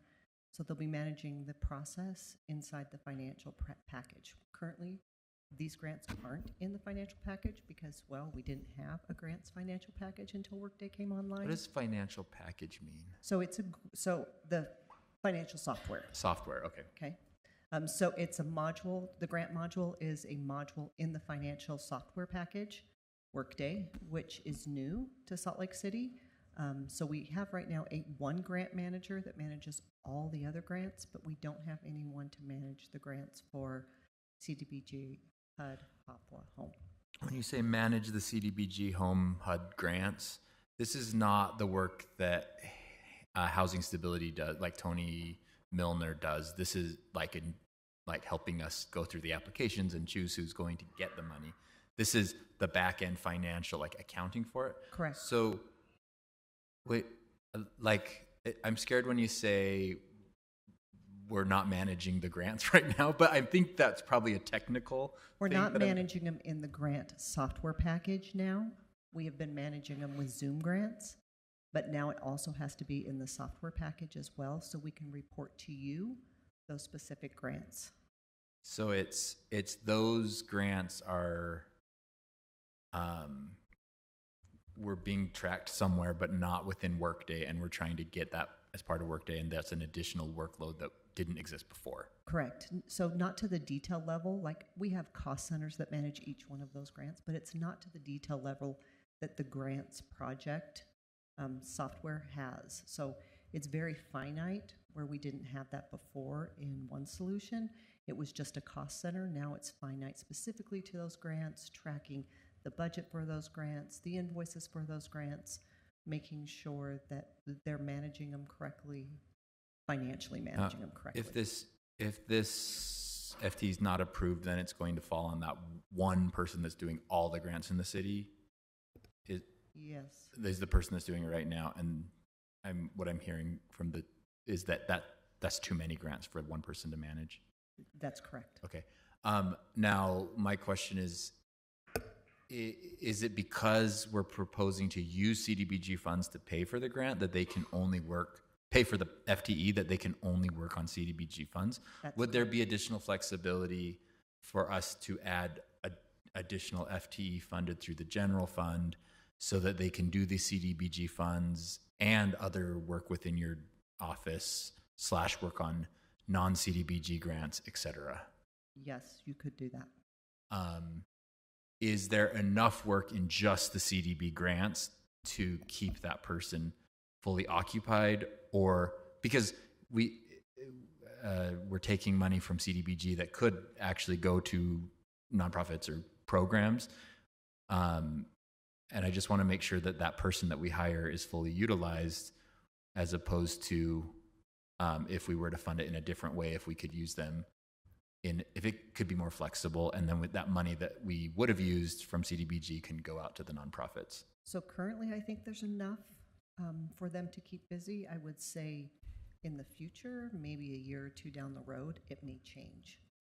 And is it possible for us to partially fund and then partially fund from general funds so that that person can have a little bit more flexibility? We could do a 50-50 split. I guess it just strikes me as like a whole FTE for a function that we have been sort of hobbling along and getting to. Maybe we want that person to have a little more flexibility, but I don't know. You're the expert. You could fund it 50-50. What I would say is that this individual is going to take on also more of that accounting role that I have been taking on, right? So when you and Jennifer and Ben ask for the updates for the financials and how much they have sitting in the program income fund and how much, right? I'm doing part of that. Our deputy controller is doing part of that right now. So because we're growing up, we can still do that. It's just going to be, I'm going to be doing it after hours still, or Suzanne's going to be doing it after hours still. I am sensitive to the fact that we have a lot of really important people in our organization that are overworked, and to me that's a different level of consideration about a budget amendment than just we're starting a whole new program. But Councilor Dugan and then Director Cindy Gus-Jensen has a comment. On the grant side of the house, so part of the grant process, there's a cap on the administrative costs that we can charge, like 8% or some small percentage can go to administrative costs. So the administrative costs to administer the grant is in the grant funding pot, and it is a set limit, something like 8%. For CDBG, it's actually 20%. Historic, which is high. It's lower in other grant programs. Historically, the city has not utilized that full 20%. To Councilmember Mono's point, more of the funds have been awarded to community service providers. Director Siniga Shenson. Just quickly, this also is designed to give some arm's length between the folks who administer the grants and the folks who are accounting for the grants, and it would help avoid the situation that this administration resolved, but it took a lot of work to unravel the dormant fund issue and the lack of clarity that we had on federal funds. So now you will have that in a more transparent way, and it'll take some time to get that set up. Is that correct? That's super helpful. Yeah, that makes sense. Petra? No. Councilors, any more questions on this FTE? We're just talking about the grants one still? Yeah, I mean, I think if I haven't looked at the time, but I think that it would be helpful to the administration, from what I understand, for us to straw poll the legislative division. So I'd like to propose a straw poll that we approve the first two positions at this time, or demonstrate our support for, maybe not approve, demonstrate our support for the first two positions listed, and then discuss the support positions during regular budget season. Listed, which are the first two? The director, division director and the senior attorney. We can, we've done this before where the budget amendment, we approve a couple line items, and we're going to get the audit and we're going to get the sales tax numbers in a few weeks. We could, this budget amendment, we could approve a couple of the different lines as we get the information. So I think, from what I understand, it would be helpful to the administration to have a straw poll on this particular one at this time, so they can know how to proceed. Okay. So I'd like, my comfort level before we have any of that other data is the first two positions listed, who will do the lion's share of the work. Of the senior attorney and the director position. Okay, I'm fine with that. Councilor Valdemoros, there's a straw poll on the table right now, which is to support the first two items in the legislative category, the first two FTEs, which is the division director and the senior attorney. Okay. And Councilmember Petra, do you want to restate the reason why that's important for us to do, why you understand it to be important for us to do today rather than wait? So the nature of the legislative process around us has changed with the advent of the UEOC and the increasing. We already have something, I'm not exaggerating, I believe it's over 800 bill files already opened, and that represents about 60% more than what we typically see at this time of the year. Our process for tracking and being present and maintaining a presence in all the places we need to will not keep pace as we've historically done it. And so this restructuring within the city is important to our ability to keep pace with our partners on the Hill. And we have the in-house skill set for these two positions. And so since I'm confident in those two, it's still not going to be enough for this year. But I think it's, if we all kind of put our shoulder to the plow alongside them with our old structures, we can push through this legislative session. And that gives us time to revisit what other kinds of supports are actually necessary for us to keep up with the changing legislative demands on our city. Okay, so just like we ask when we want to take money away from a CDBG awardee or something, like, can you still function with these two people? That's maybe a Katie or a Rachel question? Or is it like all four or none? Thank you for that question. We are looking forward to building this division, and the top two positions, the director and the attorney, are immediate priorities so that we can start to prepare for the legislative session.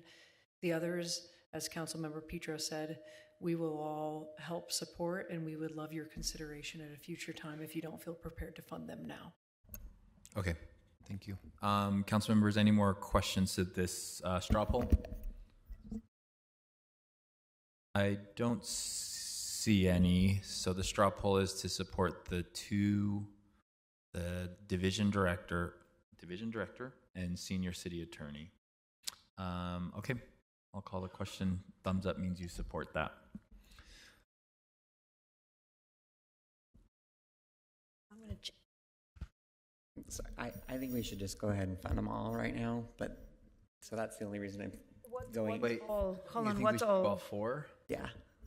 But you could vote, you could indicate your support on this straw poll and then do a second straw poll to do this. Isn't that what the recommended straw poll was? It's Okay, not can we only do adjust the first- straw poll? Would you mind a friendly amendment to your straw poll that would be to fund these first two, but not include the not funding of the? I'm fine, like the possibility of funding the others. I would like the revenue. I'm not convinced we have the in-house talent for the other positions. Like we might have to go external, and our time is working against us. Like I think the better part of wisdom is to do what we know we have with the money that we know we have and push forward in a strategic direction. I would have difficulty with the second two, but I'm fine with whatever I think procedurally that- gets the question asked, if other people want it asked. If we could delaminate the two pieces, though, I think then that would allow us to say, yes, certain council members support the first two, and then we can decide on the second two separately. Well, I'm going to pull out one of my Whartonisms. I don't want to be penny wise and pound foolish again and think that we're going to do these two because of the, we're easing into spending more. I think if we're going to create a new team and we're going to have a director and an associate director, we should give them the staff to make sure that they can build the team and do it right this year. And I understand that we don't know that we have the money, but we have to make that decision a lot. We have to make those kinds of calculations a lot, and I think we all understand why this is important. I think we should just do it. So that would be the only reason that I would vote. So it's a second straw poll then? So I guess it's a second straw poll. I don't know. I should have spoken during the, does anyone else have a comment? Because I clearly did. All right, Councilmember Valdemar, Look, we all I am so sorry. I don't. We all look the same. As short. Oh, I thought you were calling Anna, me. I'm It's taking because it- you're I'm sitting taking it so as a far total away from me, compliment and if I'm people used think to I look you like sitting you, okay? next to me. So you're not sitting next to me anymore. Councilmember Petro, are you amenable to adjusting the straw poll to do it in two separate sections? So first we vote on Yeah, I funding think- the first two, and then second fine. we vote on whether we fund the That's second fine. two? Okay. So right now, let's vote on a straw poll just to approve or to indicate support for the first two positions only, with no consideration for the second two. Okay, that passes 6-0. Councilmember Wharton, do you want to propose a straw poll for the second Yes. two positions? My second straw poll is that we also fund the two support staff positions for the Okay, for the new Councilmembers, legislative division. discussion to that straw poll.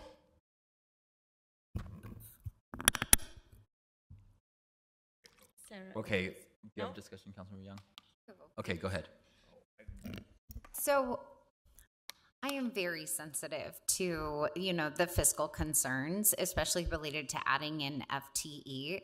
However, I also recognize that when we're adding senior staff, there is then pressure on the existing staff to be able to support those individuals in achieving their full functions.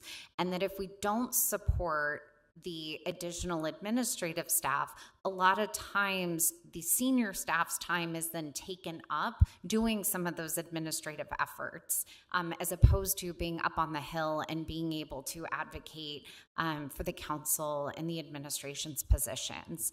And so with that, I would support Councilmember Wharton's proposal that we look to fund all four so that we get, for lack of a better phrase, like the most bang for our buck in terms of the time and energy of those individuals being spent in the capacities that we need them to. Can I ask a clarifying question from administration on this? Councilmember Petro? Do we have the in-house talent? You can't convince me that we can hire this and train them and be ready for legislative session. As a matter of fact, I think that would be more of a nightmare for the person I'm assuming will be our very capable director. Thank you for that question, and thank you for the great discussion about the creation of this new division.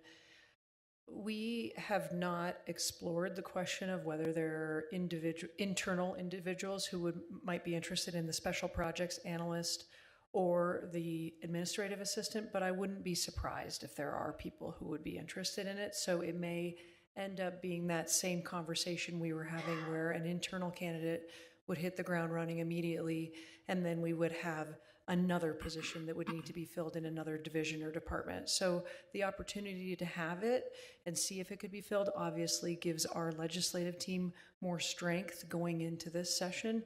And we would appreciate the opportunity, but of course understand the constraints that you're talking about. Legally, are we allowed to just hire from within, or do we have to advertise all of the positions publicly? We would probably post for a limited amount of time, and we have some ranges that we can do that with and see if there's anybody who would have the skill set to immediately come on board. And there may be people who are available in the next 6 weeks. So, but again, your straw poll today gives us the opportunity to immediately post and have the greatest amount of opportunity that we can. Okay. Gosh, I don't know where I'm at on this one. I don't have any additional comments though. So does any other council member have comments before we just call the question? Okay, let's call the question. Thumbs up means you're supportive of that. Additional to thumbs down means you are not supportive or want to wait. Okay. Okay, that's a tie 3-3. Thanks, so District 2. that we don't have Councilmember Pui, do we? No. Online. All right, so that fails. That procedurally, that doesn't mean we can't come back next week and get more information and re-straw poll that, right? That's Correct. not the item fails forever. It's just we're not yet there. Non-binding. Okay. Thank you. I would like more information on that. I'm persuadable. so if whoever wants to persuade me could catch me over the next week, I'm happy to reconsider that. I just am not yet ready to say that I'm there. Okay. Mr. Chair. Yes. There are 2 more items that are urgent. sensitive. Okay, go ahead. Okay. Let's do those. I will try to be brief. A16, this is a request for $300,000 from general fund balance to support the Road Homes Family Hotel Winter Interim Plan. It's one-time funding to support the state and the Road Home. This is motel rooms and hotel rooms for families experiencing homelessness from December through June.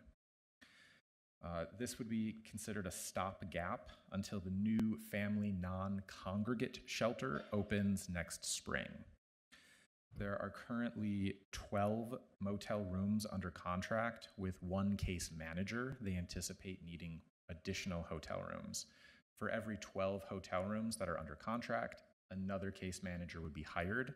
This is to ensure that there is adequate staffing to workload ratios. The estimated cost is about $600 to $800 per week for a hotel room serving a family of 4. The actual amounts will vary based on each individual hotel.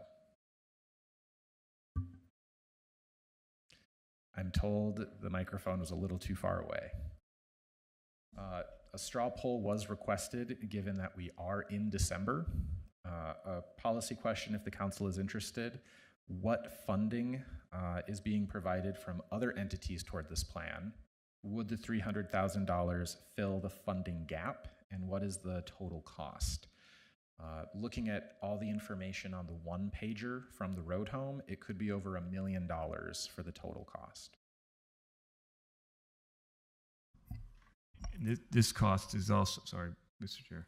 Yeah, go ahead, Councilor Dugan. So there's the reason why we have the gap is because we were looking to get additional family housing, and it wasn't falling. It fell through the cracks, or not fell through the cracks. It was delayed, and so we do need to gap this over the winter time. And that's, I think Andrew's probably got more specifics on there. That's why we need the gap on the fund. Which one is delayed? All right. The non-congregate the family shelter. non-congregate family shelter outside of Salt Lake City. Okay. Are we Councilor gonna get an Petro, answer? or go ahead, Councilor Petro. I honestly don't care who else is putting what money in. Families need a place to stay. My only concern is, and maybe it's a future optimization, not a now thing. Are we doing this the smartest way possible, or are there other places that we can just go ahead and pre-lease that will not be $800 a week? I mean, these families they don't have stoves in there, right? Like, is there another thing? So it's just a note from me for future years. Like, could we do something collaboratively, more forward-looking that would be more cost-efficient? And I'm fine with us giving the money. Families need a place to stay.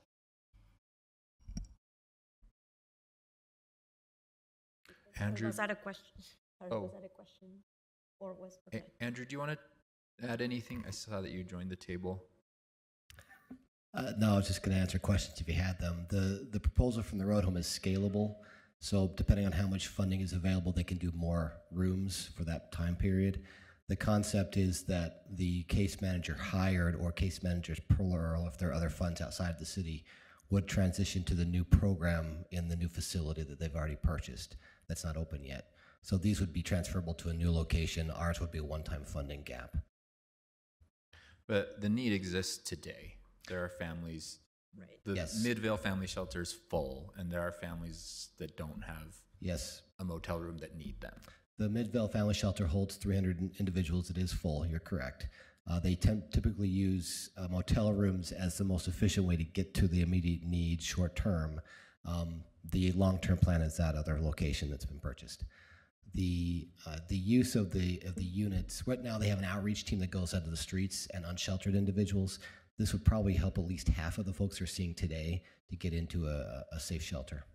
And when we are talking about family, it includes at least one minor or child. Correct. Generally, the family shelter takes in families with young children. Councilmember Valdemoros? I have a question, Andrew. Like, I do feel like we do everything we can, and obviously we need to help, and I'm happy to do that. But given the attention that these issues have, like recently have, like with the governor announcing homelessness funding, opening the one in West Valley City that we did a few weeks ago, and like it was reassuring that at this point it was all hands on deck, like meaning not all Salt Lake City's hands, all of the city's hands on deck. Is there any possibility that a couple of cities or 5 cities could chip in $25,000, $30,000 each, so that we can get to $300,000, and then we go ahead and do that, give that to the road home so they can house families? Because it feels like unless other cities are doing this, like, and the only ask of Salt Lake City is $300,000 because Harriman donated $300,000 and Draper did too. But if not, it always feels like we are the ones footing the bill. So not us, the Salt Lake City taxpayers footing the bill for the statewide issue. And it's, as much as I want to do it, we just talked about how we don't have money for the fire department because of of this, we have to come up with money for the attorney's office to create a new division. So I'm kind of like struggling to say yes when I feel like now we do have the support and the attention of the county and the other cities in the county. I think this is fundamentally different. This is actually an emergency. This is our best planning and provision has left people vulnerable. Yes, there is a need in the fire department, but theoretically, the data collection could happen in regular budget season. It is an optimization. It's not something that we're completely lacking. And so for me, the context of what a budget amendment is for, the context of what an emergency is, this meets the definition. And we just were explained that it's $300,000 is not the totality of it. It's not even a third of it. You are correct that our constituents and our taxpayers continue to be sacrificial in the way we support the homelessness crisis and make sure that it's addressed. But the nature of this request, in my estimation and the way I view it, actually is emergent and is responsive to what we should be using these sorts of funds for. And if I'm not mistaken, some of the returned funds from other affordable housing projects could be eventually used to cover some of the cost so that it would be even neutralized a bit. I'm not sure if that's completely accurate based on what we saw, but like for me, to compare it to the other request is a little bit of a fallacious comparison. We are making the investments where we need them to. Things that can be done during regular budget season ought to be. Things that are seasonally happening because our best projections and preparations didn't pan out are actually emergent. And that's how I'm considering them. Maybe, is any other city participating, Andrew? Or can we ask other cities to participate? Yeah, if the need exceeds $1 million, we're being asked for 300,000. Where does the 700,000 intended to come from? Are we going to be asked for that again, or do they have asks other places that they're already looking at? Sure. The Road Home is asking multiple entities across the board for funding as well as us. Councilmember, you're correct. We have worked very, very hard to nurture our relationships and our collaboration. And we have a role to play that's different than the county, different than the state. I would also say that we are the capital city, and a lot of cities look to us as for leadership. And one way that we show leadership is putting money first into things and show this is important, this is a crisis, we all need to be a part of this. I think we see our role as a leader in that capacity, not the full funding, but the starter funding to show this is critical for all of us to invest in. Councilor Dugan? I just wanted to thank you very much, Andrew. I agree with that leadership right there. And I also would say that we have shown that leadership, and we need to continue to show that, because that's why Sandy has the MVP program. That's why West Valley has showed up there, because we've been showing the leadership over the last couple of years, and they and other cities are starting to step up to the plate, which is important. And I think that's why this is also important for us to show the leadership and also show our, this is what we are. We got to help these families, and so I'm very supportive of this funding. I guess I'll say that I think similarly to what Councilor Dugan was just expressing, is that I have seen other cities. I've also seen the state in a very big way, and then the county even as well, stepping up to the plate a little bit more with homelessness. So I don't feel like it's the same where we're completely alone in this effort anymore, and that even in just the 4 years that I've been on the council feels really different than the way it did when I started here. So yes, it should go further, and yes, I hope every city continues to support our unsheltered population, but I'm okay with us still being, whether we call it the leader or the bleeding hearts that they know they can come get a little gap from quickly when there is a true emergency. So personally, I see this specific request as something that I want to support. Straw poll. So we can do the straw are we ready for a straw poll? Yeah. Who wants to propose that? Dan? Unless Councilman Valadez had a point. No, I just wanted to commend Andrew and echo your words. 5 years ago, no one was talking to us.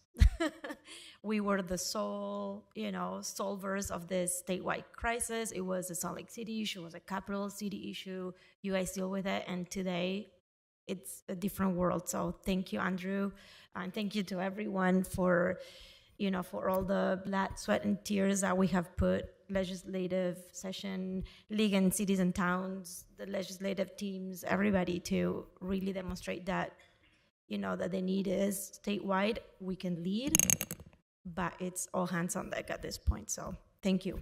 Thank you. Councilor, do you have a straw poll? Mr. Chair, I propose that we straw poll on approving the funding for the $300,000 to the Road Homes Family Hotel Winter Interterm Plan. Council members, any discussion on this straw poll? Seeing none, let's call the question. Thumbs up means you support it. That's 6-0, yes. Here you go. We're making it rain over here. Ben, you said there's one more urgent item. Correct. There's one more that's time sensitive. It is A15.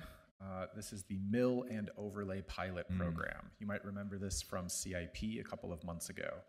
The council funded $750,000 to purchase the equipment that actually does the maintenance, as well as $130,000 in the annual budget for program supplies.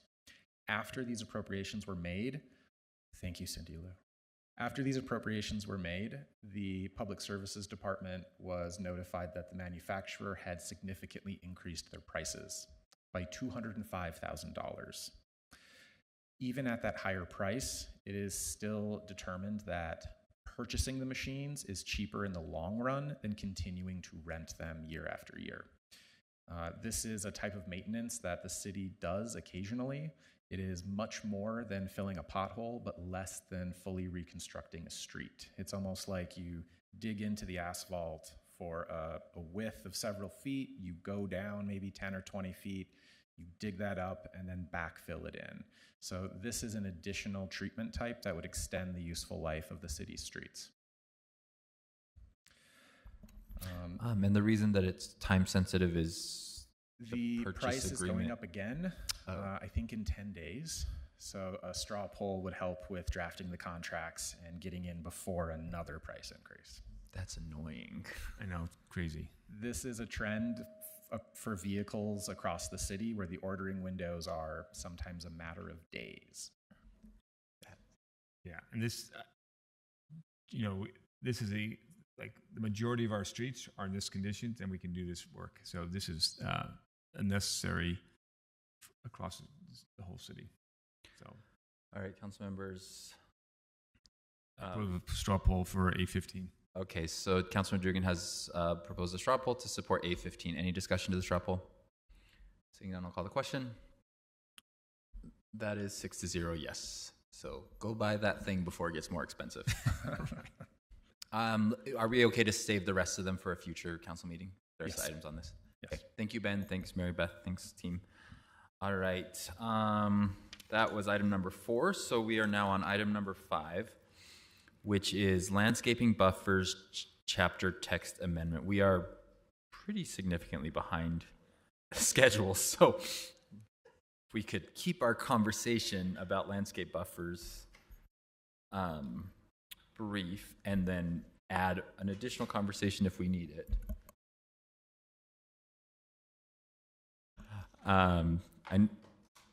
Let's see, Jennifer Bruno, who is online, will be giving the council introduction, and then I see Michaela Octay and Nanette Larson again.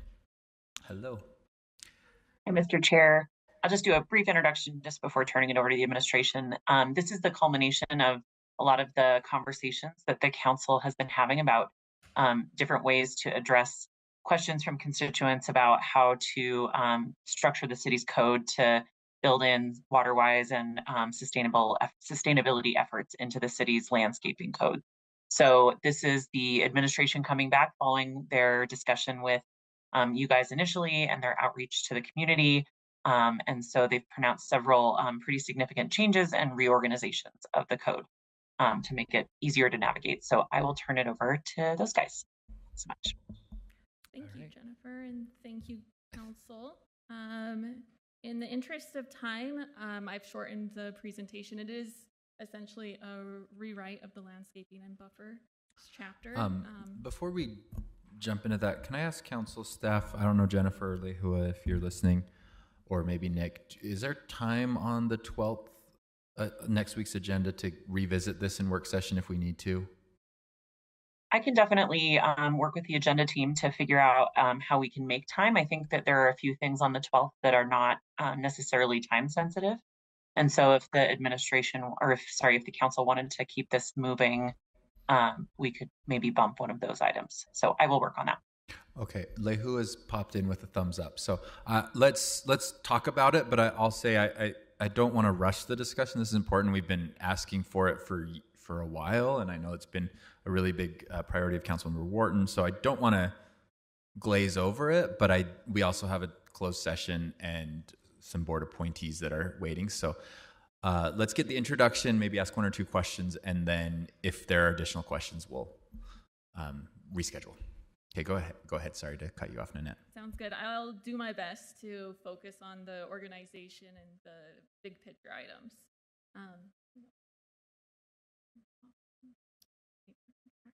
Okay, and first slide, please. So first, why are we updating or essentially rewriting the landscaping chapter in Title 21? I think you're in trouble. You need to speak closer to the microphone. Sorry. Thank you. We're good? Okay, great. Super close, just like almost touching like it. this. Yeah, there you go. Got it. Thank you. So first, improved water conservation when rewriting this chapter was at the forefront of everyone's mind when discussing needed changes to the landscaping chapter. And we found that by simplifying the standards and improving the effectiveness of the implementation of the chapter, improving water efficiency and water conservation was a natural byproduct of that. There was also a need to better align standards with the goals of the landscaping chapter to further simplify the requirements of the landscaping chapter. Throughout the rewrite of the code, we weighed whether each standard furthered the goals identified by council during the briefing September last year. Next slide, please. These goals identified by council September last year included improving water conservation, reduce the urban heat island effect, reduce stormwater runoff, preserve and expand the urban tree canopy, and improve air quality. We took these goals and plugged them into the landscaping chapter. We also needed to include a few other goals that were already in the current code, like buffering between differing types of land uses. We made sure to align each landscaping standard with at least one of these goals identified by council. Next slide. To meet the identified goals, we needed to design the chapter that includes best practices in a way that improves consistency throughout Salt Lake City. The landscaping chapter applies citywide in very different built environments, soil types, and microclimates. So it took us a minute to simplify and make sure that the standards that we were proposing do meet the goals that the council identified. So to meet the defined goals we reviewed in the last slide, we worked closely with public utilities on what's needed to best address stormwater, improve water conservation, and the allowed rock size in the park strip. We met often with urban forestry on what is needed to maintain healthy trees with sufficient tree canopy. We also work closely with civil enforcement on what's needed to better clarify landscape standards for consistent enforcement. We met and worked closely with these other city divisions throughout the development of the landscaping chapter, and they were included in every draft of the proposed chapter. We also met with 2 local landscaping consultants who volunteered their time to review the draft changes and made recommendations to improve the proposed standard. Throughout this process, we conducted extensive research on cities throughout the West with different climates, and we researched best management practice, state recommendations, and other governmental recommendations. Last year, council directed staff to simplify the chapter to clarify and make the included best practices in the chapter more accessible. We did this by using illustrations, tables, and lists. This not only simplifies requirements, but it makes implementation more consistent throughout the city, which aids in achieving each goal identified by council. So for an example, to the right of this right-hand side of this slide is one example of including best practices in a simple and straightforward table. This table describes the landscaping requirements within park strips that address stormwater management, tree health and longevity, and a reduction in water conservation. Next slide, please. Thank you.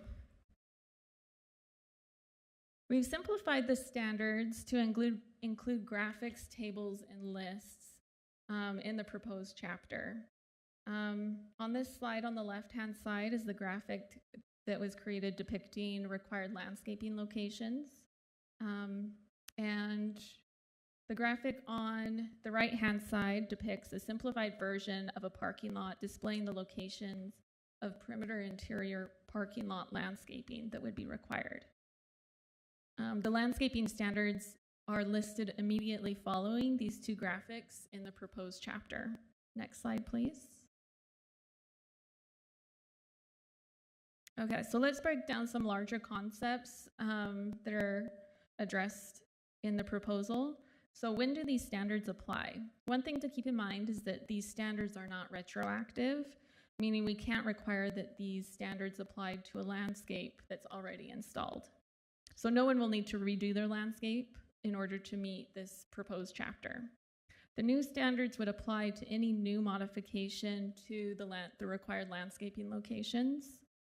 Any update to these areas cannot violate the code. They would have to become more in compliance with the proposed code. All of the landscaping standards in the chapter will need to be met when there is new construction and if there's any addition of 50% or more floor area, parking, or landscaping modifications in commercial, manufacturing, or multifamily districts. So that doesn't include single or two family land uses. Next slide, please. All right, now where do these landscaping standards apply?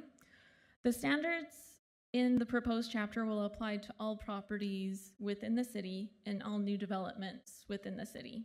The landscaping standards only apply to required landscaping locations, which are highlighted in green on this slide on the graphic.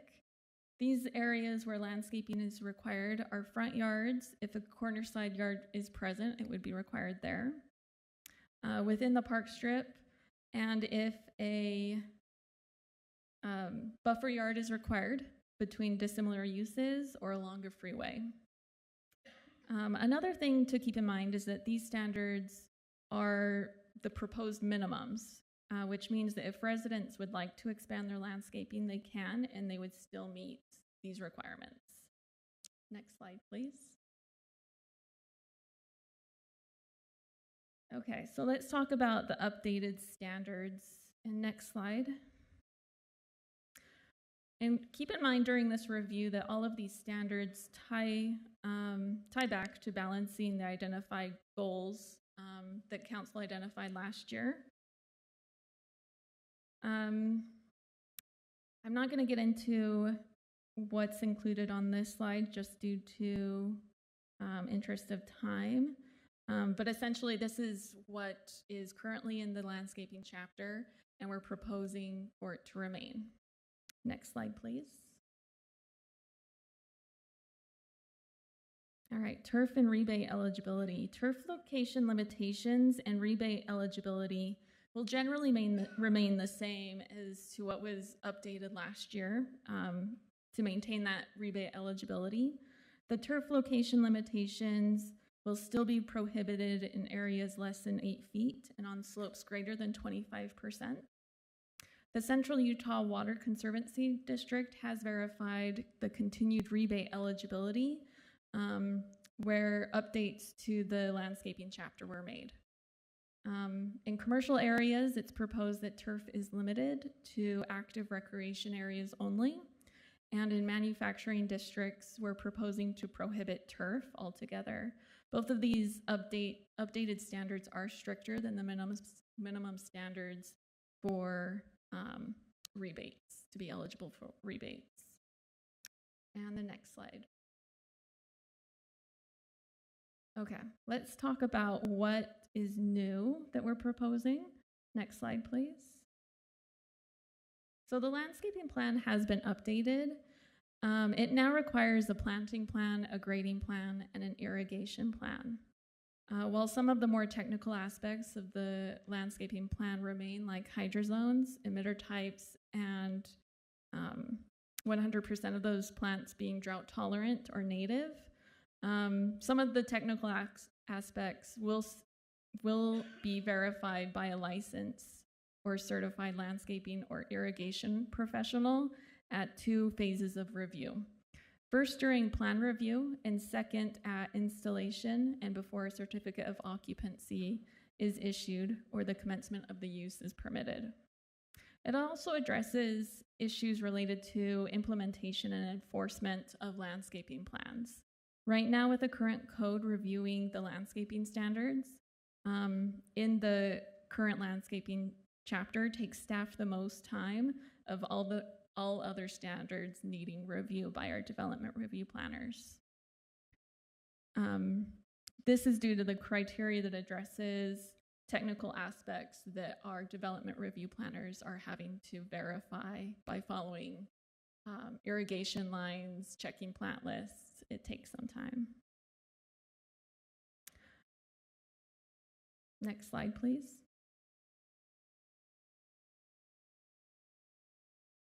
And the new standards will prioritize trees, requiring street trees throughout the city where a park strip is wider than 3 feet when a landscape plan is required is proposed, requiring trees in the northwest quadrant, and by allowing tree canopy to count towards coverage requirements in the landscaping location the tree is located within.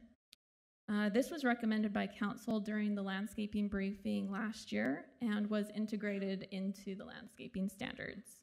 Now, just so you're aware of this standard, while this does incentivize planting new trees, it may also allow trees to be the only living landscaping material in some of these required landscaping locations.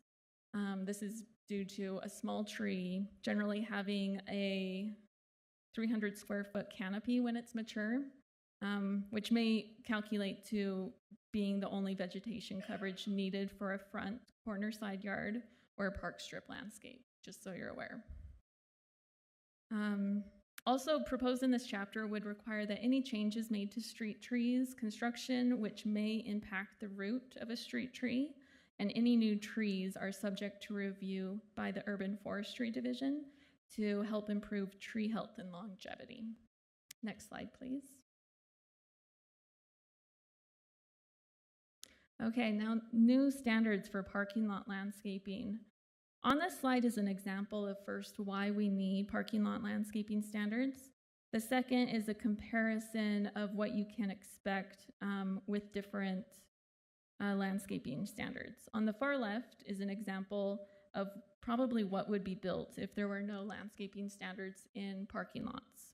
The center photo is generally is a parking lot within Salt Lake City and generally shows what our standards are now. The far right is an example of what we expect to see with the proposed landscaping standard. Next slide, please. Stormwater management has also been integrated into parking lot and park strip landscaping standards. These standards have been aligned with public utilities best management practices, and it includes parking lot stormwater management. Plans must be reviewed by public utilities, and stormwater capture is encouraged where it's beneficial. Berming is limited, and mulch rock sizes are established to protect stormwater drains. Next slide. And let's go to the next slide for the interest in time. Thank you. The buffer standards in the landscaping chapter have also been simplified in a table and graphic. The buffer standards have been updated to better separate differing uses or zoning districts with landscaping materials. So on this, on your screens, this is an example of the new proposed buffer table. To the left, on the larger table, property owners can look for their zoning district. The middle column on that same table, it shows when a landscaping buffer is needed based on what district the property abuts. And on the far right-hand side of this table indicates the width of the required buffer. The required landscaping materials are also on this same slide, on the same page in the landscaping chapter, and describes the number of trees, shrubs, and fence standards in these landscaping buffer areas. Next slide. Nina, how many more slides are in your slide deck? I believe I have about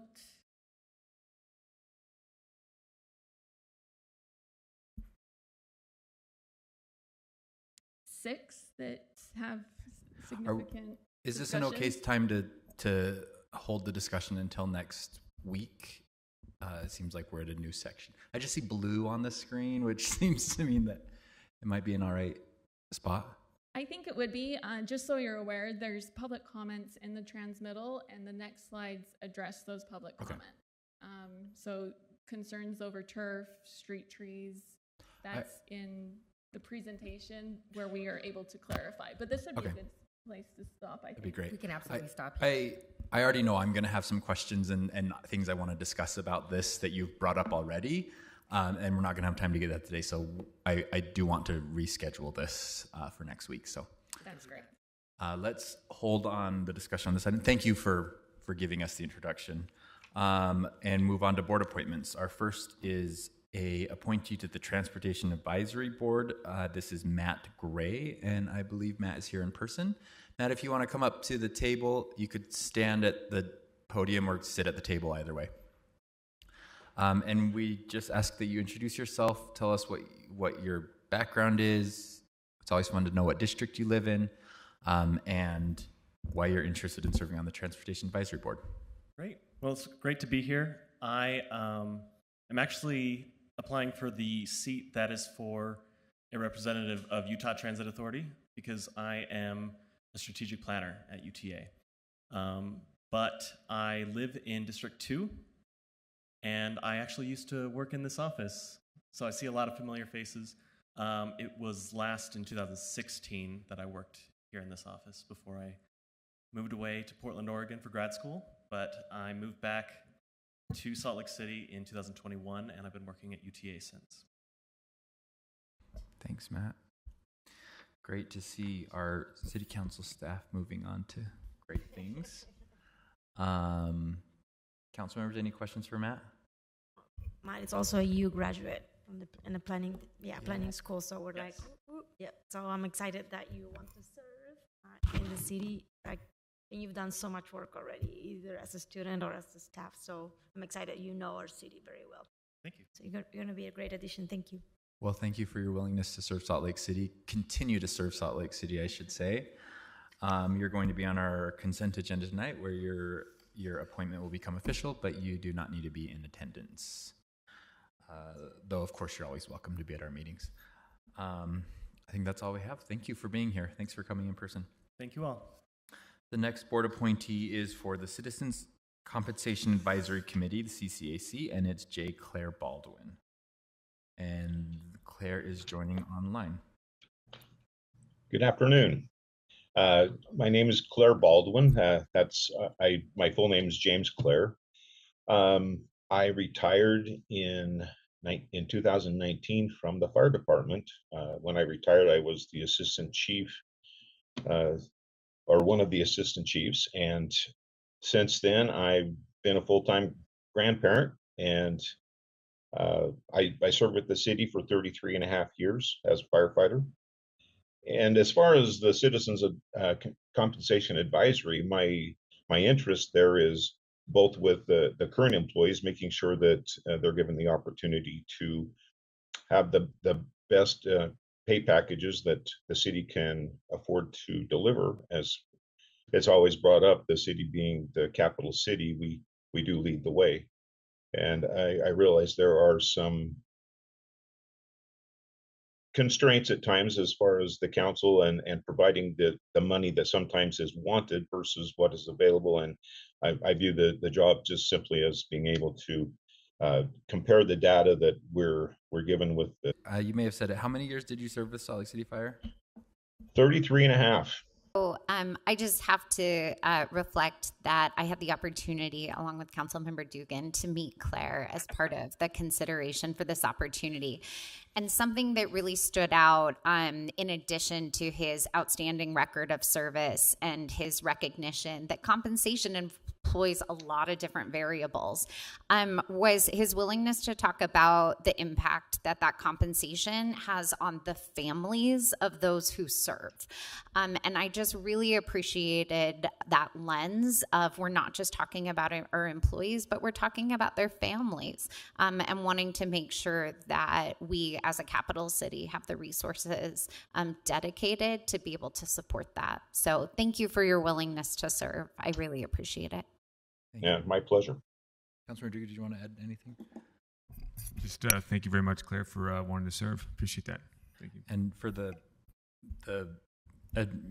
benefit of the public, this is a unique board appointment because this is one seat that the council directly appoints somebody rather than the mayor recommending somebody and the council approving that recommendation. So thank you to council members Young and Dugan for serving on the subcommittee that interviewed all of the applicants and making this decision. And then, of course, thank you to Mr. Baldwin for being willing to serve on this committee. Yeah, it's my honor. It's really appreciated, and your long history of serving Salt Lake City is notable as well. Now, I'm in a motel room in Boise, so okay. I've got the best shirt I had available. It looks great. You'll be again on our consent agenda tonight, but you don't need to be present in order for this appointment to become official. So thank you so much. Okay. Yeah, you're welcome. Thank you. Appreciate your time. All right, appreciate it. Okay, moving on to item number 8 in our agenda is the report of the chair and vice chair. Vice Chair Petro, do you have any report? I'll just say we're getting to the end of our year as chair and vice chair, and thank you so much to the staff who has helped us and the other council members who have helped us get to where we are.